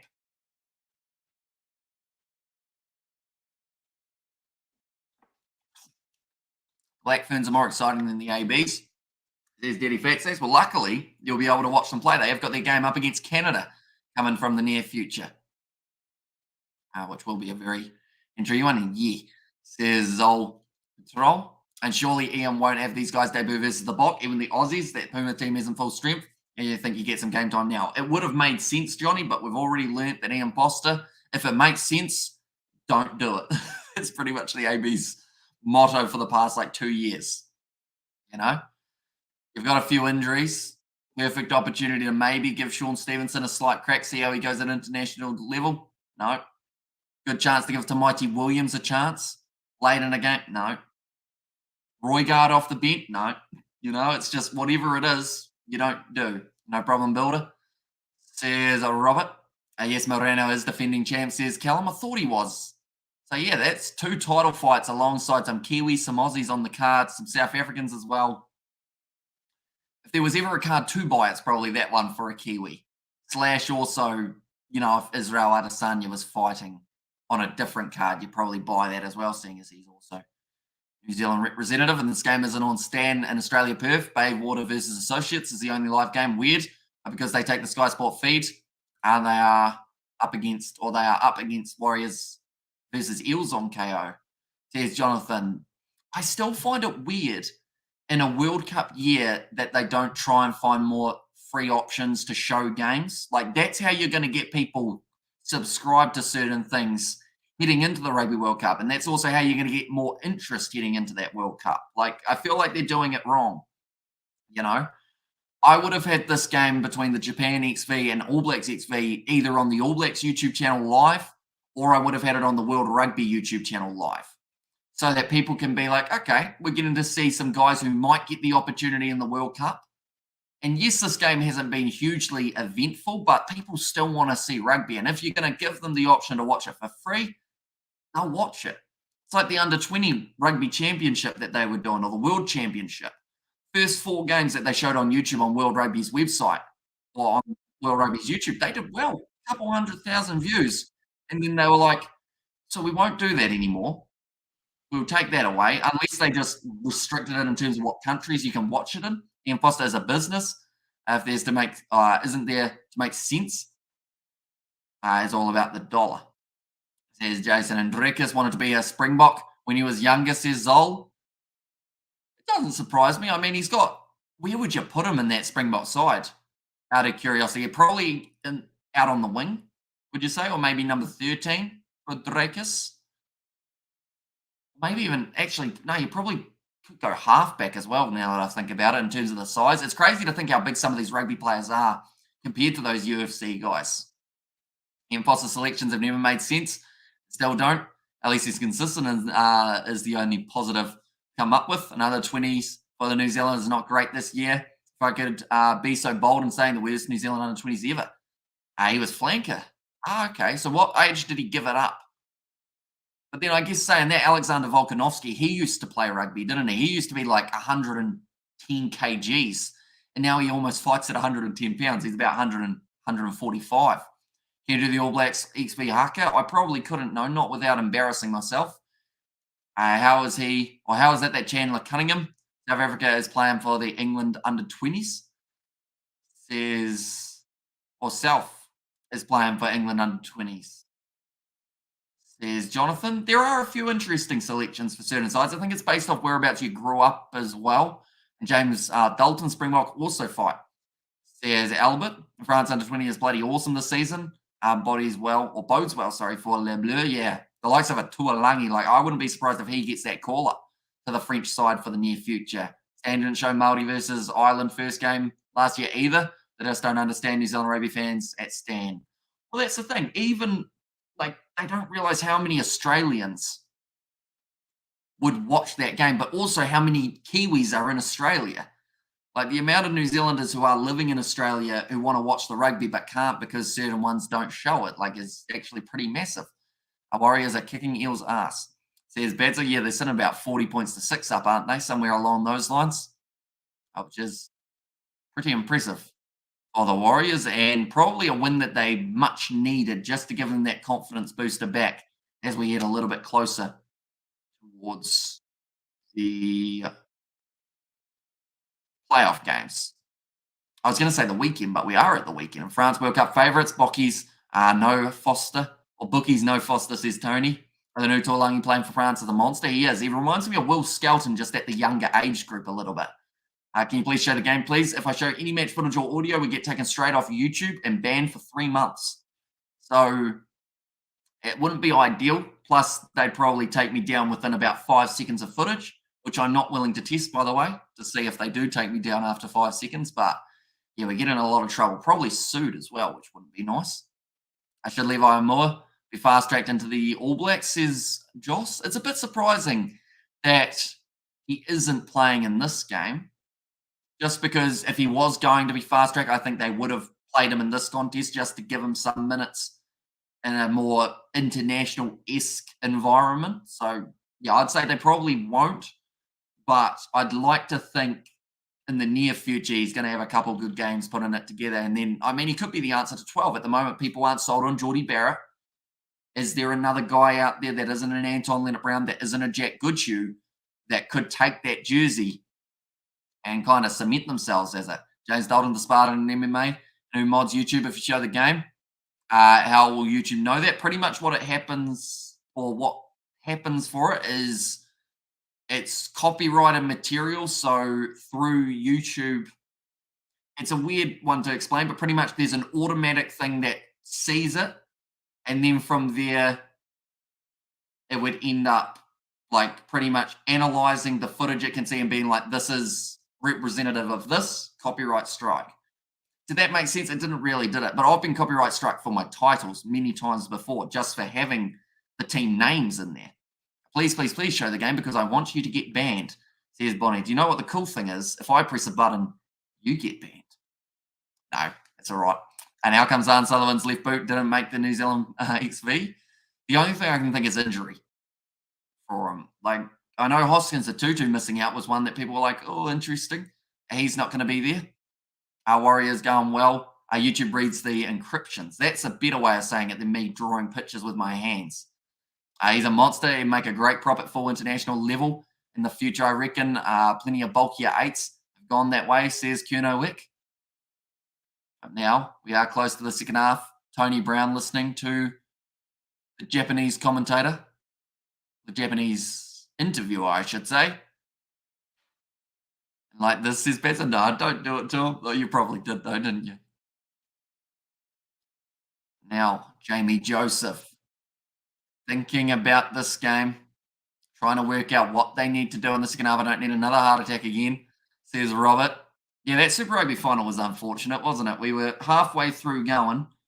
Well, in fact, not even halfway, 13 minutes in, and we got copyright struck. And I'm a little bit worried that it could happen for the Rugby Championship as well. I'll give you $15 if you show the game. If you give me $15, the problem is that if I get copyrighted, I think there's a fine of like $25,000 or something like that. So the 15, I mean, it might help with one of the lawsuit, maybe pay for my lawyer's snap, but I don't think it will pay for the whole thing, unfortunately. Who'd you pick at number 12, 13? Because it seems it's our weak spot, says Joss. For me, I'm still not completely sold at times on Ioane, but I think that's what they will go with. But number 12 for me is the question mark, to be honest. And, you know, I would have liked to see. It's tricky, you know? Number 12 at the moment, there were so many guys who were putting their hand up, and then now it's completely empty. I mean, Quintapire in the future would be great. $25 snack for a lawyer. Yeah, they eat good, those lawyers. Nicely done, Peds of Play, says Grant. He's back. I'm okay with that, says Bonnie. Okay, buy a VPN and stream it, says Tony. I'm going to bed after this game and get a few hours sleep for the Box vs Wallabies game, says Nov Mum. Yeah, it's going to be a couple good matchups. Like I mentioned, 2 a.m. That is when we are going to be starting. And yeah, it should be an entertaining one. Yeah, it is, or it is going to end up going. That was quite a long halftime break, I think, for this game, if I'm not wrong. I think that was about 15 or 20 minutes, but the second half just about to get underway. So we'll click that button. We are now back underway, ladies and gentlemen, for this matchup. Anton Lienert-Brown shouldn't be there. See, he was one that was close, but then after the last few games, it seems to be that maybe he isn't that best option. That's going to be a knock-on from Natua Koi to start off the second half for the AB's XB. Not exactly the way that they would have liked to start it. And now Saito going back across nicely to Makesi. In fact, it was Fakatava who had the crack. Now more. Taken by his opposite number, Natua Koi wrestles him down. Saito going off to the short side. Another offload there that will be backwards, they do say. Sam Whitelock's Achilles bounces as well. Couple like Andrew Dalton, who gets his second row spot. Says Jonathan, I think that locking-wise, they might. Like, they've got a decent amount of cover for lock because they've also got Samapiti Finau who could possibly go in as a locking option. If they don't go with him, they've probably got, you know, one of the guys from this game, perhaps, Natua Koi, or maybe a Zaya Walker-Leaweri, I think could be actually quite a good option for them there, or Josh Dixon. They actually brought him in as injury cover a while. Maybe he is the man that they have that little bit of loyalty to. You know? Yeah, Whitelock would be a big hit, though. That is for sure, because, you know, you're giving up a lot of experience. Peter Feta, his kick has been charged down there by Katava. I think that the kicking is really starting to get to Peter Feta mentally, because kicking hasn't been flashing ever since he started missing out a couple of those kicks. He hasn't really been running the ball as well. When you're going to do another Rugby Challenge 4 video, some stage this year, I'd say. Now Ainsley, run forward. And how is Japan kit here? Full red. It is grey and white with the stripes. So pretty much the same design as the Japanese international kit. But I would say that the reason they've gone with that alternative strip is because the All Blacks are wearing their home kit. Flat back there.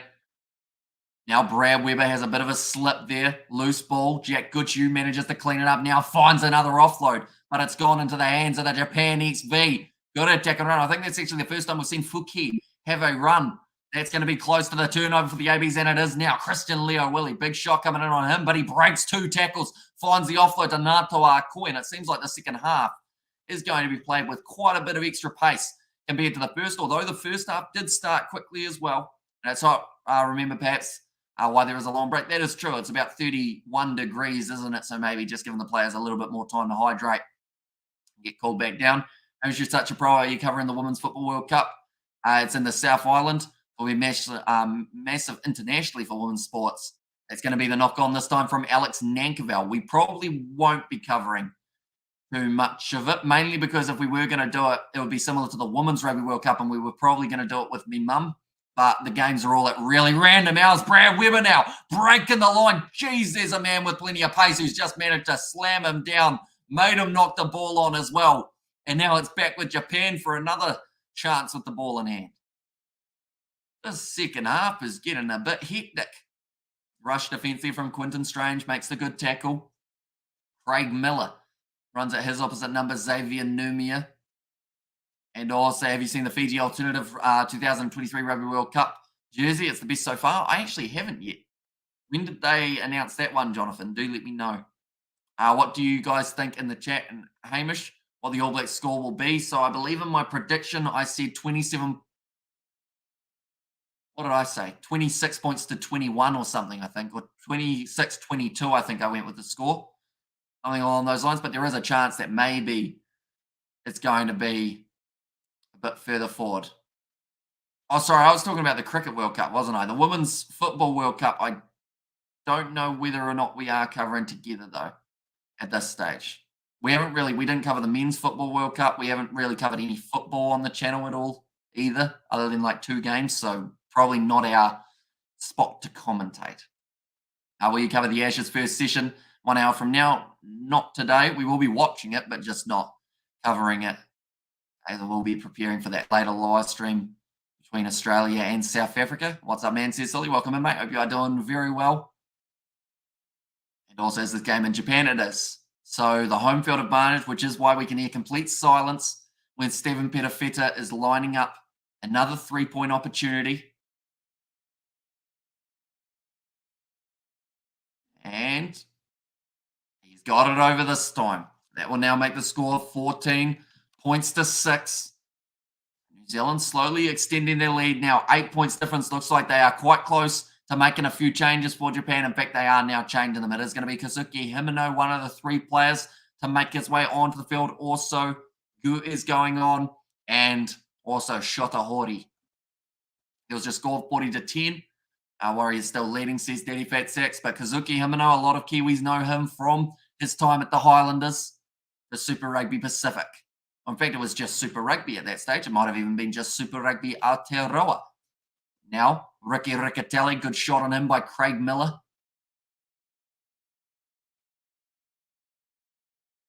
Being taken back by Brad Weber. Do you think McCullum, Patel, Vittori, and Stokes will invite Broad to wear his Kieran Reid number 8 jersey to watch Argentina and ABs at close of the third day's play? I mean, there's a little bit of Kiwiness in Stokes, isn't there? But that's the thing. They'll be able to watch the New Zealand-Argentina game theoretically over there at not too bad of a time. I just don't know whether or not they would. I know that Australia, they will be probably watching a replay of the game between the Box and South Africa.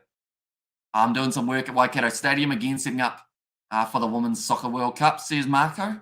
I know that you mentioned that a little while ago. Has it been progressing quite well for you, Johnny, or is it still a big work in progress? Because that's getting closer and closer, isn't it, that Women's World Cup? Now, tackle made early on Hori, and the penalty goes the way of Japan. Now, with them being 8 points down, I wouldn't be surprised if they decide to kick this one for the corner.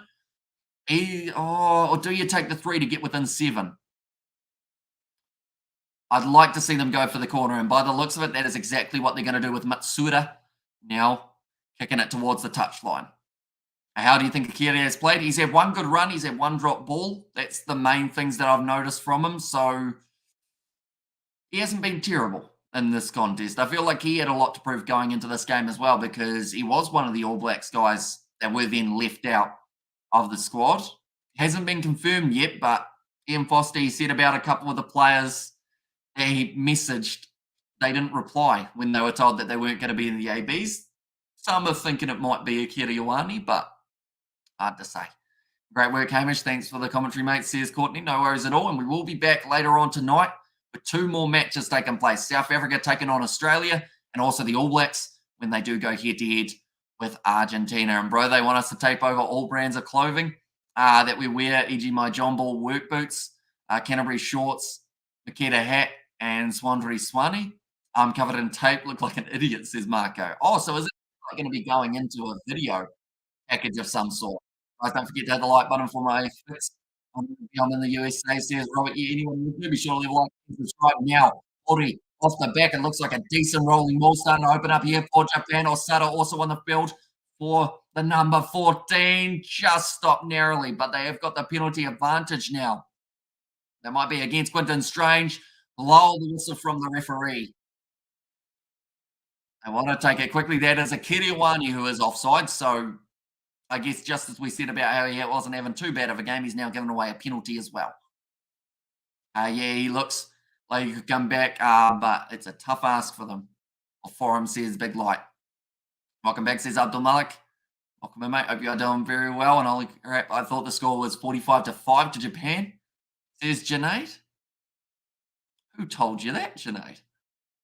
Was that? Oh, no, sorry, never mind. I've worked it out now. 40, yep. Never mind. Yeah, we've got a custom scoreboard for this one. It didn't have it on the regular site. Took me a moment, but I got there in the end. Marco, you're the most Kiwi person ever, says Gareth. And Aussie and Kiwi ladies paying massive odds at the Women's World Cup. I got some of that, says Tony. And the Lucy for the AB's XB are a bit quiet. Yeah, we didn't really see too much of Duplessis Karefi other than early on. So they've actually made that change now of Billy Harmon making his way onto the field. So I'm intrigued to see what kind of impact he can have off the bench. Do you think Razor could have got New Zealand back on track after the Irish series, says Joss? It's a good question. It's one of those, they're a little bit in the unknown, mainly because we don't know what could have happened. But I think he could have brought back a little bit more of that team spirit and like winning mentality to the All Blacks, because I feel like that is something that will definitely help in the near future. Because, you know, the All Blacks, sometimes when you watch them play, you're like, do you want to win? Or are you just there to play, you know, a slightly aggressive style of rugby? You know, you want to be out there and you want to be looking like you want to win and knowing that you're going to win. Whereas I think the ABs last year just didn't quite have that same mentality. They knew that they were going into games out of form and possibly walking into a loss. A bit presumptuous. Say that Akira, I didn't reply to Foster. It could have been several, says Annabelle. So the options that they had, it was Akira Ioane, Hoskins Satutu, because he actually said there were multiple players who didn't reply who were in the ABs last year. So of those players who got dropped, it was Akira Ioane, Hoskins Satutu, and also I think there were two more that were out due to injury. Of those four, two of them didn't reply. So there's a 50-50 chance that it could have been Akira. But who knows? And by the way, Hamish, I'm 20 seconds behind, says Big Light. And also, we've got their 50 mark just around the corner, Warriors, says Daddy Fat Sacks. Yeah, they're doing very well at the moment. Waisaki Naholo, says Jason, and doesn't sound like anyone put their hand up for the Rugby World Cup selection for this game yet. Not really, no. I'd say of the players we've seen, Peter Feta minus the kicking game, he's been quite good with the running, but I believe the reason he'd get put into the All Blacks because of that kicking. Christian Leo Willie, to be honest, at number 8 hasn't looked too bad in this game. So he's probably out of the forward pack, the one that I'm looking at the most, or Ricky Riccatelli as the other option, maybe. Now, a little bit of pressure coming in. Saito, that's going to be knocked backwards for the Japanese. Weber was another, says Annabelle. Yeah, I think Brad Weber, he's going to be a player that he's right on the verge of selection, isn't he? And he will know that. He's been, because last year they actually had him in the All Blacks XV when they were playing up against the Barbarians in the Irish A. So him and McKenzie, that was the combination that they went with. And that was kind of when that chemistry started to flourish. And I think that him and also Damian McKenzie could be a quite useful 19 combo. Akiwa Iwani is like off a Nepu. Bad, says Marco. I'll say it that way. Yeah, it's going to be interesting anyway to see if any of these players have done enough in the coach's eyes to be able to step up. Yeah, hard Nepo is mid, says Big Light. And I mean, Jermaine Ainsley, he hasn't looked too bad in the scrums in this game. Where's Bryn going to get, or going to get a go? Most underrated 9 ever for New Zealand, says Gareth. Yeah, I think he's doing well in Japan, isn't he? Making money playing over there, which is great to see because, you know, the likes of those good players who do have to go overseas because they know they aren't getting the chance. It's good to see that they're getting good contracts next to Drummond, says Big Light. And Warriors 46 to 10, brother, says Eddie Hone. You must find your space. They're down first, find your space, says Mike Anderson. That one. Yeah, I think the fact that Hoskins Atutu's been left out of the All Blacks XV as well, there wasn't an injury that anyone knew of. So, yeah, he'll be frustrated, but he could be brought in maybe as injury cover for the AB's XV. Maybe an All Blacks XV player goes in for the All Blacks if there is an injury. That's why I'm asking. Why not use him as he's already based there? Says Gareth. I would have loved to see him run on the field for Japan, just as a bit of or with Japan anyway, holding the Japanese flag. That would have fired up a few of the Kiwis. Brad Weber going back across to the left-hand side to Jack Goodhue. Thanks, Hamish. Work at 5 a.m. later, says Tony Martinez. Thank you very much for the donation, though, mate. Usually appreciate it. Yeah, hopefully you do enjoy work tomorrow and get to watch those replays afterwards, I should say. What more can Stevenson do to get 15 at our Pearl? We seem to play players. Oh, good run there. Who is that? I think that was Nakabula. And bloody hell, it's hot here today, says Belder McLeod.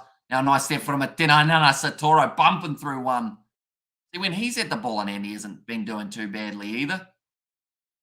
I would have had Stevenson as 15 if it was me, to be honest, for this game, just to test out if that is something that could be viable for the ABs in the future. But instead, they went back to Bowden Barrett, who has had a few goes at 15, but hasn't really, you know, I would have thought after his season at fly half, you would have considered him there instead. Nice draw and pass to Balin Sullivan, fullback on the inside, and Jack Goodhue will score the try for the AB's XV. It was pretty much a full field from inside of their own 22 when they got the ball back.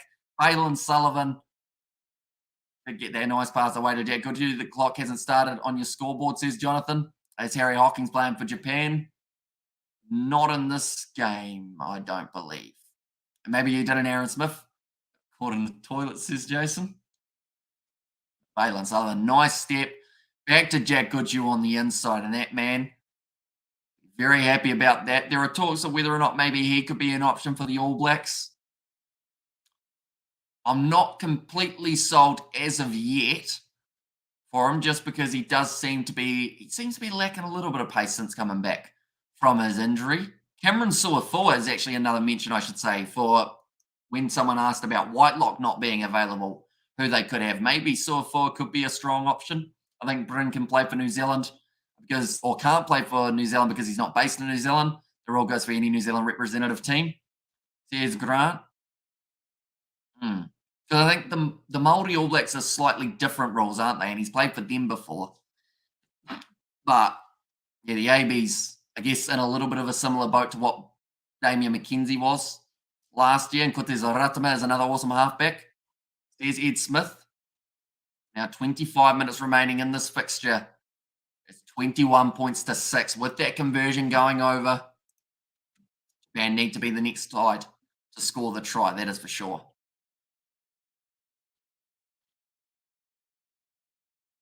4 minutes remaining. Still time on the clock. And sorry to say it, but I would have Richie and D-Mac in over Bowden as they better goal kicker, says Joe Webby.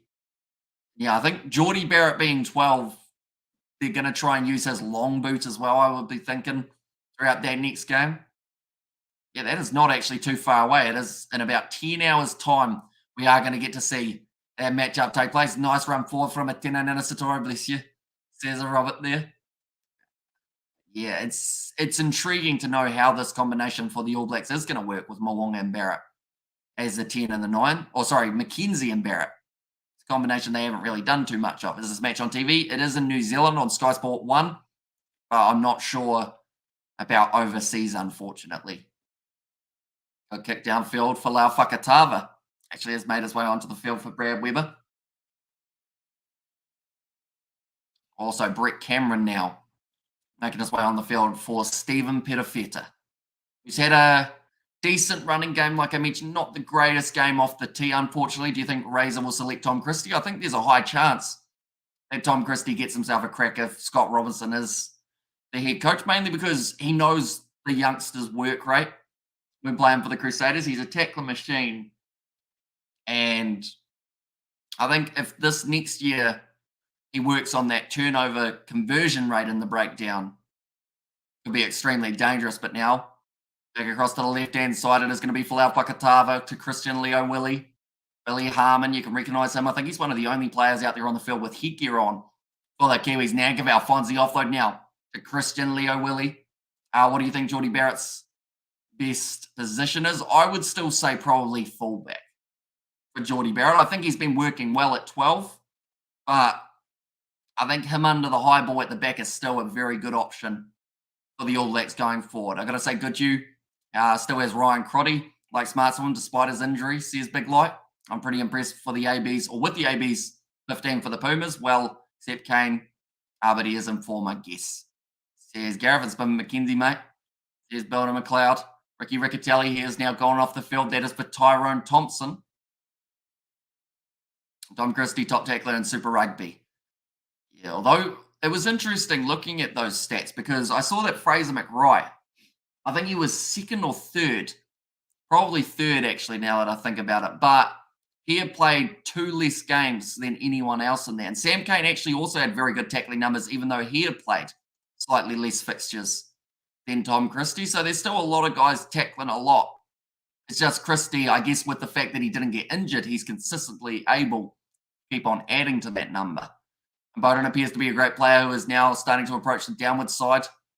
We all get due to age. It's time to look to the future. I remember Foz, the players who didn't make the cut for the ABs had attitude about it, not bothering to reply to his text. I wonder if Satutu Pete on his own fire there, perhaps. Yeah, see, a lot of people, they assumed that it was Akiriwani and Hoskin Satutu who didn't reply. That's only assumptions, of course, but yeah, Satutu, I'm wondering if there was something going on there that he's kind of, he's burnt a bridge, like you kind of said. Do you think there will be a lot of 50-22 kicks in the Rugby World Cup, like left-footer James Lowe did in the Heineken Cup final? I think we'll see a few of them. Some teams will actually be basing their game maybe a little bit more around that territory for the sake of getting those 50-22s. We saw that that's actually what the Reds did up against the Chiefs. They were able to force them back inside of their own 22 with 3 50-22s in a singular game. I have only just started to watch the game. What's it like so far? It's been relatively fast-paced overall. Few handling errors in there, but being played in hot conditions. All Blacks XV, it seems like once they've made their subs, they are now starting to find a little bit more momentum. I keep on just leaving out words and sentences. Peter Gus must have done something, says Gareth. And Ego says Josh there as well. Who scored for the AB, says Daddy Fat Sax. So the first try that we did see was scored by Stephen Petafeta. And then also alongside him, the other try scorer was Jack Goodhue. Now, Hamish just joined late. Watch the Warriors with the win against the Eels, 46 points to 10. Says Laurie, yeah, very good performance from the Warriors in that game. Peter Gus in France now, yeah, he is heading overseas. And that's the case with a lot of these guys in Super Rugby. They are going over. Satutu told Fozzie he actually is a Muppet after all, says Jason. Are you doing the match tonight? We are doing both the games. South Africa versus Australia, as well as New Zealand versus Argentina. Depending on how we're going tomorrow night, we may even be doing some of the under-20 playoff games. And we're picking up a lot at Loftus, going to make kicking interesting, says Albert. Has there been any rain around Albert, or is there expected to be any rain later on today? I know that for those under-20 games, it's been absolutely bucketing down. Of course, different part of South Africa that's been taking place. But yeah, is there any suspected rain to be occurring? Now that's going to be slapped back. Tyrone Thompson thought about trying to keep that ball in the field of play, but it was just going a little bit too quickly. New Zealand, they try and take it quick. Referee says no. It's now going to be the line out. The AB's XP pretty dry here, says Albert. Okay, so that's good news because I feel like a free-flowing, dry game, probably there will still be a few box kicks, of course, coming in from both sides, but I feel like there'll be slightly less with the conditions being dry because the other side's going to be able to run it back at you. And I'm excited for Kobus Reinach, though, because he's a slightly different style of halfback, and I feel like that will work well in the Springboks' favour when he goes head-to-head with Nick White. I'll be watching the 2 matches tonight. Says Connor, do you think we need to revisit overseas eligibility rules? Says Joss, I mean, I know that they recently changed them, which I guess was a step in the right direction. There's probably still a few grey areas that they need to try and work out. And, maybe by 2027 World Cup, we will have a fair idea of what the system is. I think actually by the 2027 World Cup, there'll probably be a few rule changes as well in the actual rugby matches, to be honest, just with the difference in some referees' verdicts on different decisions. Very hard to get Ramphilly Shield schedule in Australia. Wellington play Aotearoa Kapiti, then South Canterbury. They have a short turnaround between the Stags and the Marco. Is that right? I believe so. That's a nice wide pass out to Tinanana Satoro. And the ABs, they will get themselves their 3rd try of the fixture, moving up to 26 points now. But I am excited for that South Canterbury game. That's actually the region that I'm from. A couple of the local boys from the local rugby club playing in that game as well. You're dreaming, mate. Says Daddy Fat Sacks for the Box or Australia over the Box. Box should make a meal of the Aussies, says Jason, and love Aaron Smith, but with the future of the bigger body halfbacks like DuPont, Aaron Smith, a hole in the AB's defence, says Lorian, Australia will dismantle the Box. I'm excited because I feel like a lot of people are very much either in favour of Australia winning or in favour of South Africa winning. And both sides have gone with a little bit of a makeshift team to a certain extent. They're both saving certain players for upcoming games, trying to build up those new combinations. So I think it's going to be pretty even. Fitness kicking in for the ABs, says Big Light. What are your thoughts on my earlier comments on the more defence and discipline as ingredients of winning the Rugby World Cup? I did unfortunately not see that one. Sorry, Moses. But, I mean, rolling more defence is going to be absolutely crucial in the upcoming World Cup for all sides. That kick has missed from Brett Cameron. That will now keep the score at 26 points to 6. But the reason I say about that rolling maul defense being crucial is because, the amount of times recently we've seen a player drag down a rolling maul that has then led to a penalty try or just led to a yellow card for that player. Like, you don't want to be playing 14 men in a World Cup game. That is for sure. Yes, sometimes you can get away with it, but you want to make sure you got everyone out on the field and have a real good shot. Oh, that's going to be the penalty to Billy Harmon. Tackled in the air from Whakatava. Go the Warriors, says Mika. This new Australian side ain't no joke, says Daddy Fat Sacks there. And I think the good news with what Eddie Jones is doing is he has got a few debutants getting their crack, whereas people look at him compared to Ian Foster, who had all the debutants that he could have gone with and didn't go with many of them at all, only Amoni Narawa. Ruben Love now trying to spin out of the tackle, but he is dragged down nicely by Kazuki Himeno. Now Brett Cameron, Tyrone Thompson, short ball from Nankerville, although he was trying to run wide and actually missed the next pass. Akiriwani now out on the wing, breaks through one tackle, finds the pass on the outside to Jack Goodhue, now kicks it back, and Matsushima is there ready for that ball, now charging at the line. Nice inside ball, big fend again from the Japanese number 22 replacement fly half. Only less than 500 tickets left for the ABs versus Australia and Dunedin. Will be awesome. There's Jason. It's kind of surprising that hasn't sold out yet, isn't it? Because I would have thought that would be the big game that would have sold out almost as soon as the tickets went up. But yeah, hopefully it's a good game between the two sides and we will get to see a lot of great players in action. Refer the new law, 50-22 since inception. Most in one game too, says Builder McLeod. But what about I guess that's international level, is it? Because, yeah, in that game between the Chiefs and the Reds got 3 of the 50-22. So that was the Super Rugby. I don't think it was the quarterfinal. It might have been the game before. No, it might have been the game before that they played up against each other. they managed to get themselves 3. I think this Rugby Championship is important, which Southern Hemisphere team can counter the rolling maws of the Northern Hemisphere team, says Laurie. Plus, dominant breakdowns and steals will win the World Cup. Discipline. That'll be a main word, I think, that we use throughout the World Cup cycle, mainly because, if you're giving away 10 to 15 penalties in a game, that may be just a little bit too many, which is where, like, the All Blacks, I'd say that they are a little bit concerning at the moment with that penalty count that we actually saw from them last year. We have to drastically improve on that as we head a little bit further forward. It's going to be kicked towards the touchline from the AB's 15.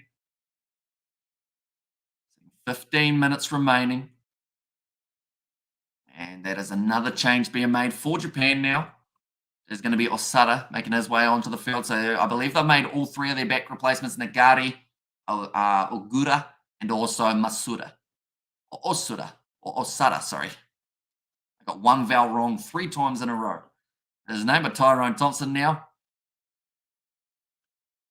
Looking for this line-out throw. And anyone else agree that you have the right to fight and roll? There's the snooze. Nana Satora almost able to find that offload. Already managed to score himself 1 try in this contest. Agree, Hamish? That's our Pacific teams with the penalties. Says Laurie. Now 10 metres out. In fact, probably about 15. Cameron Suafua, his first carry that I've seen of him in this contest. Billy Harmon now trying to pierce his way around the side of the breakdown. Fakatava with the switch play. Goes off to the right-hand side. Brett Cameron now off to Ruben Love. Finds the offload to Balin Sullivan. Inside ball to Alex Nankerville. And that is another one now for the AB's XB. We thought that maybe in the later stages of the game, the heat would start to get to the AB's XV. But the benefit they've had is they have been playing hard out rugby for Super Rugby Pacific over the past few months. So they are certainly still looking relatively fresh. And arigato, says Daddy Fat Sats there. But Ruben Love, great offload. Balin Sullivan, unselfish to go on the inside to Alex Nankerville. Great work from them there. Did Billy Proctor get selected in the AB's XV squad? Out of curiosity, ladies and gentlemen, I feel like he did, but I can't remember saying his name. What website are you using? I'm using Sky Sport now to be able to watch it. About time, says Daddy Fat Six, and let's go. Says a big light. Brett Cameron now to line up this kick again for the ABs. Sitting 0 from 1 currently, but if this kick goes over, which it doesn't, just stays away to the right-hand side. Maybe it's just not a good day for New Zealand kickers. Because Japan, they've been able to get both of their kicks over, but New Zealand have really struggled. What up, says Denny, welcome in. And Akaval, extremely underrated, says Big Light. And since Harmon has come on, tries to start to come, says Joe Webby. Can the opposition and line-out stand off from the rolling ball and not engaged in any context, says Joss? I think you kind of can to a certain extent, but they are allowed to roll forward still a little bit, so then you kind of have to engage. Well, there's some sort of rule that says that, like, you do have to slightly engage at some stage, or you can stay back and then I guess they kind of, I don't know. That rule's a little bit of a question mark for me. Good morning, says Fleshin. I know we've seen it refereed in different ways over the years. Nana Satori tackled on the 22 now. I hope you are going well, Flesh, and I hope you're excited for the later games that are going to be taking place. Can't wait for South Africa versus Australia, says Tini. Yeah, it's going to be an absolutely awesome match. We are starting our live stream in about 4.5 hours' time, ladies and gentlemen. So if you are new to the channel, be sure to leave a like and subscribe. There's going to be a knock-on from Matsushima. Now Natuakoi goes off to Sam Gilbert. Passes to a Kiriwani, who decides to put the grubber behind Billy Harmon, looking to chase it, and it's too much from a Kiriwani off the grubber. And we'll have to go back to where it was kicked from. New Zealand kickers need wind, says Big Light. For the scoreboard, what website are you using for that, says Rabio2. For this one, I'm using Keep the Score. I had to change it because the other website that I normally use doesn't have this game on it. I can't wait for Australia to put up a cricket score on the box, says Daddy Fat Six. And yes, Billy Proctor was selected for the AB's XV. To be honest, I think Billy Proctor could be a good option in the future, maybe as an All Black centre. Talking about France, Hamish, they're going to be ruthless in the opening game. Might be an ugly wake-up call for us, says Big Light. Yeah, it should be a good one. I'm excited to see how all those opening round games go, or how the big derbies go anyway. Like the big matches that we've looked at for a long time. South Africa versus Ireland is another one that everyone's keeping a close eye on. I think to a certain extent, Australia versus Wales, because it's hard to say how that one's going to go. England versus Argentina as well, when that match takes place, should be a good one.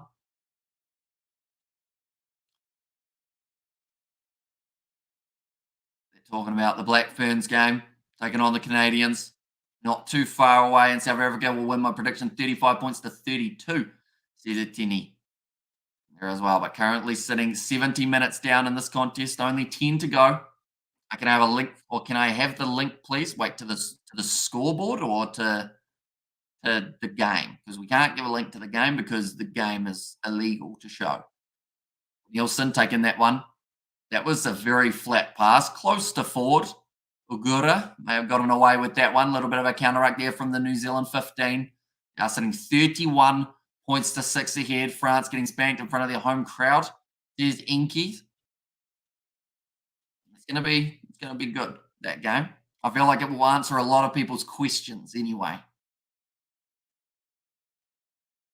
Natoa Koi ended up almost getting ridden like a horse there by the Japanese number 9, or the number 21, Nagari. The replacement, Nankivell trying to go for the counter ruck there. Almost works out for the ABs, but they didn't have that last man committed. Yeah, things could change by the time it happens. So who knows, says Big Light. And scoreboard says Rugby 02. So all you got to do is type in keep the score, and that will come up. Is it an app for the scoreboard? No, it's just a website. We've got Okazuki Hamano. Goes off to the left-hand side. All quick hands from Japan XV, but they were under quite a bit of pressure, so they decide to kick that ball downfield now.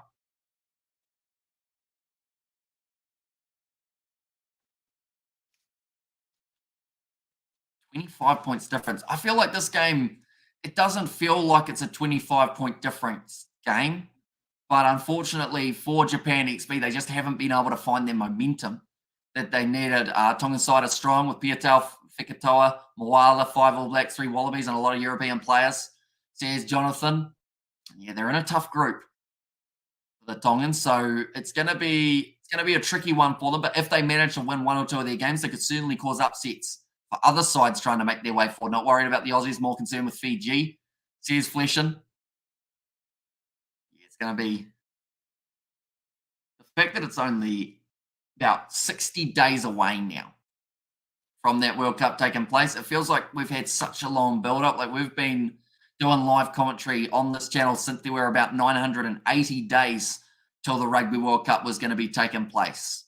And now it's almost here, and it feels like it's almost too soon for it to be here, seeing as we've still got so many internationals that still have to take place, including, of course, the Rugby Championship, which will be starting later on tonight. We will be covering that first game up against the Springboks and the Wallabies. We'll be starting at 2 a.m. New Zealand time, so be sure have a bit of a chat before the contest. We will be looking through at key players, head-to-head stats, everything along those lines in our build-up towards that game. And also, we are going to be doing the we are going to be doing the New Zealand taking on Argentina game. Please switch to Ashes, not rugby, says Nesrino. I mean, we normally do a combination of both. If this was an Ashes stream at the moment, we normally end up with maybe about 30 people watching. At the moment for this rugby game, we've got 170 watching. So I'd say that we probably made the right decision in that regard. Plus, we don't often miss international rugby, but we will still have more of the Ashes coming, just not tonight. You're going to try and get some sleep before that game? No, I'm not going to be able to sleep before it. I don't think so. I'm just going to end up probably just editing for 4 hours or doing something along those lines, getting stats, researching. We're ready to go for that Rugby Championship fixture. France will lay down their marker against the AB's first hit out. Discipline absolutely will be key. France prey on opposition penalties like Wolves these days. There are more Tongans in all the Japanese teams than our Tongan team. There's Lorient starting at 5:05 in South African time, says Atini. So yeah, we will be starting at 4 p.m. South African time on that live stream with all the build-up that we have got planned out. Now for Laufakatava, going to the left-hand side, the All Blacks XV. They've been inside of their own 22 for the past about minute or so, but now with the kick downfield, means that they have been able to exit slowly curling towards the touchline. and it does go into touch. Have never watched you commentate a league game yet, says Ed Smith. We've done, I guess we haven't done the NRL, but we've done the State of Origin games. We're actually going to be doing the next State of Origin game on Wednesday. Will be myself and my dad. Yeah, we've done a few league games in the past. They were mainly on the Kiwi Lads Sport. And also we did probably about maybe 10 or 15 games of the Rugby League World Cup when it took place last year. We've done a little bit of league along the way. Would Artie be more effective at 7? We don't have a genuine ball pilfer. I mean, he could be an option at 7 if there's injuries and whatnot. I think they've left it a little too late to be able to switch him just because, you know, they could have done it about a year or two ago, and I think it would have been way more effective for him. But with the fact that they don't have Hoskins Tutu now, Nato Akoi might have a little bit of cramp there in the hamstring by the looks of the way he was holding the back of his legs. But now Alex Yankovic kicked back down the middle of the field, trying to find open space in behind Japan XV. Matsushima is back there. It's a decent boot on it. Didn't get a huge amount of meterage. I've seen you do lots of sevens games, says Ed Smith. Yeah, we've covered plenty of the sevens over the years. And I forgot to thank you for the membership, Hamish and admins. Appreciate y'all, says Laurie. No worries. Although you should be thanking Scott because he is the one who gifted them to a few of the subscribers. So, yeah, big thank you to Scott, of course. I'm sure we'll see him on one of the live streams a bit later on. Ash is going to be entertaining today. Yeah, it's intriguing to see whether or not the Australians are going to end up losing a few more early wickets or whether England, they're going to be chasing down about 300 or so to be able to get themselves the victory, which, to be honest, would probably be enough on this pitch by the looks of it. 5 minutes, says it, Denny. And Artie would be effective anywhere in the back three, I reckon. The man is a bloody genius talent, says Kerno Wick. Nato Akoi looks like he has recovered from the cramp. We'll be able to continue this game.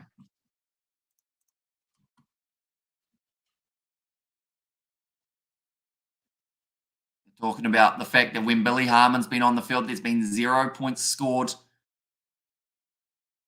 which is quite impressive. Of course, this All Black side seems like they've gelled a little bit more in the second half. But Tyrone Thompson now throwing the ball in. Nicely taken by Nato Akoi, and that will certainly test out the hamstring. Now having to land down on it. Auckland Blues coaching this AB's XV. And Akoi is signed for the Hurricanes. That's a big signing for them. And it's going to be more than likely. Does that mean James Blackwell or Isaiah Wakaliawiti have gone overseas, or is it just that they wanted an extra option? Because Akoi and Isaiah Wakaliawiti, perhaps in the future, could end up being a possible AB's combo in the lock-in duo. And there you Scott, says Laurie. Now 3 minutes remaining in this fixture. Japan, they will be kicking this one once again into touch. Are you really bothering by the third State of Origin blowout, mate? Yeah. Me and Dad, we're going to do it. I feel like it's not so much to see who ends up winning the game, but it's just a chance to hang out with my dad for a couple hours on a stream. I know that Grant is a big fan of him, and he wants to see him back at some stage in the future. So, yeah, we'll probably end up doing that game on Wednesday. We've also got maybe some under-20s rugby coming in the near future. That would be tomorrow night, though. Now, only 2.5 minutes remaining. Mike Adamson not happy with that one. And Flanders is an awesome prospect in the Lucies. I think so. I think the fact that he can play 6 and 8, he's going to be a very handy option. But I would like to see him as a 6, I think, for the ABs. 2 minutes now left. That scrum's taken up a little bit. Only Tony cares about league, says Gareth. And then, did you see the Warriors? I did see the score, and it was quite high. That's fair. Says Fleshen, as the Flanders in the under-20s related. Who's the under-20s Flanders? Can't think of his name off the top of my head now, but that one has gone into touch from Japan, just trying to play that territory game near the end of this contest. Of course, looking at the score now, you would say it's been a relatively one-sided game, but the first half was actually, it was very even. I feel like the All Blacks XV, they learn a little bit from that first half, and then going into the second, they changed what they were having as their mistakes. We're seeing 2 lineouts lost for actually both of these teams. Quinton Strange slaps that one back, and now Billy Harmon, who's tackled by Jack Cornelison. Now Fakatava looks to roll it back again for another box kick. Where's George? I haven't seen him for a while in the stream, says Rabio2. He has been working flat out at the moment, so that's why we haven't really been able to have him on for many of the live streams, because for Super Rugby-wise, he's been working Saturday as well, so that's been a bit of a tricky factor to get him in, but yeah, we're working on it. We'll have him on at some stage in the near future. I think that's going to be a nice wide cutout pass from Japan now. Up to the number 11, Masiriwa. He hasn't been too bad throughout this game. Rush defense from Fakatava. Matsushima has to pick it up and now starts to find a tad bit of space on the near side. Same guy says it. Cooper Flanders.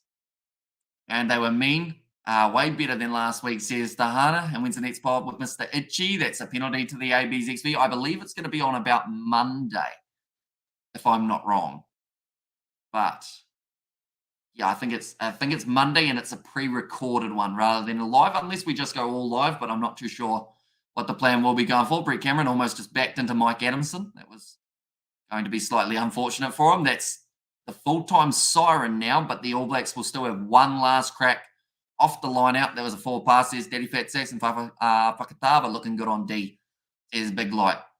And will be interesting to see Quade Cooper in yellow and gold, but feel as a Kiwi shouldn't boo him anymore. It's all in the past. Great player, deserve praise, says Laurie. The one that I'm most interested in is seeing how booed Nick White is going to be in South Africa, because we all know what happened with that one not too long ago with him and Faf de Klerk. Now, de Klerk's not playing. That was not very straight from the All Blacks at all. But Fakatava now casts through the gap, spins out of one, and scores the try at the end of the game for the All Blacks XV. I'm not sure how straight that line out actually was, but it's worked out in favour of the AB's XV for this contest.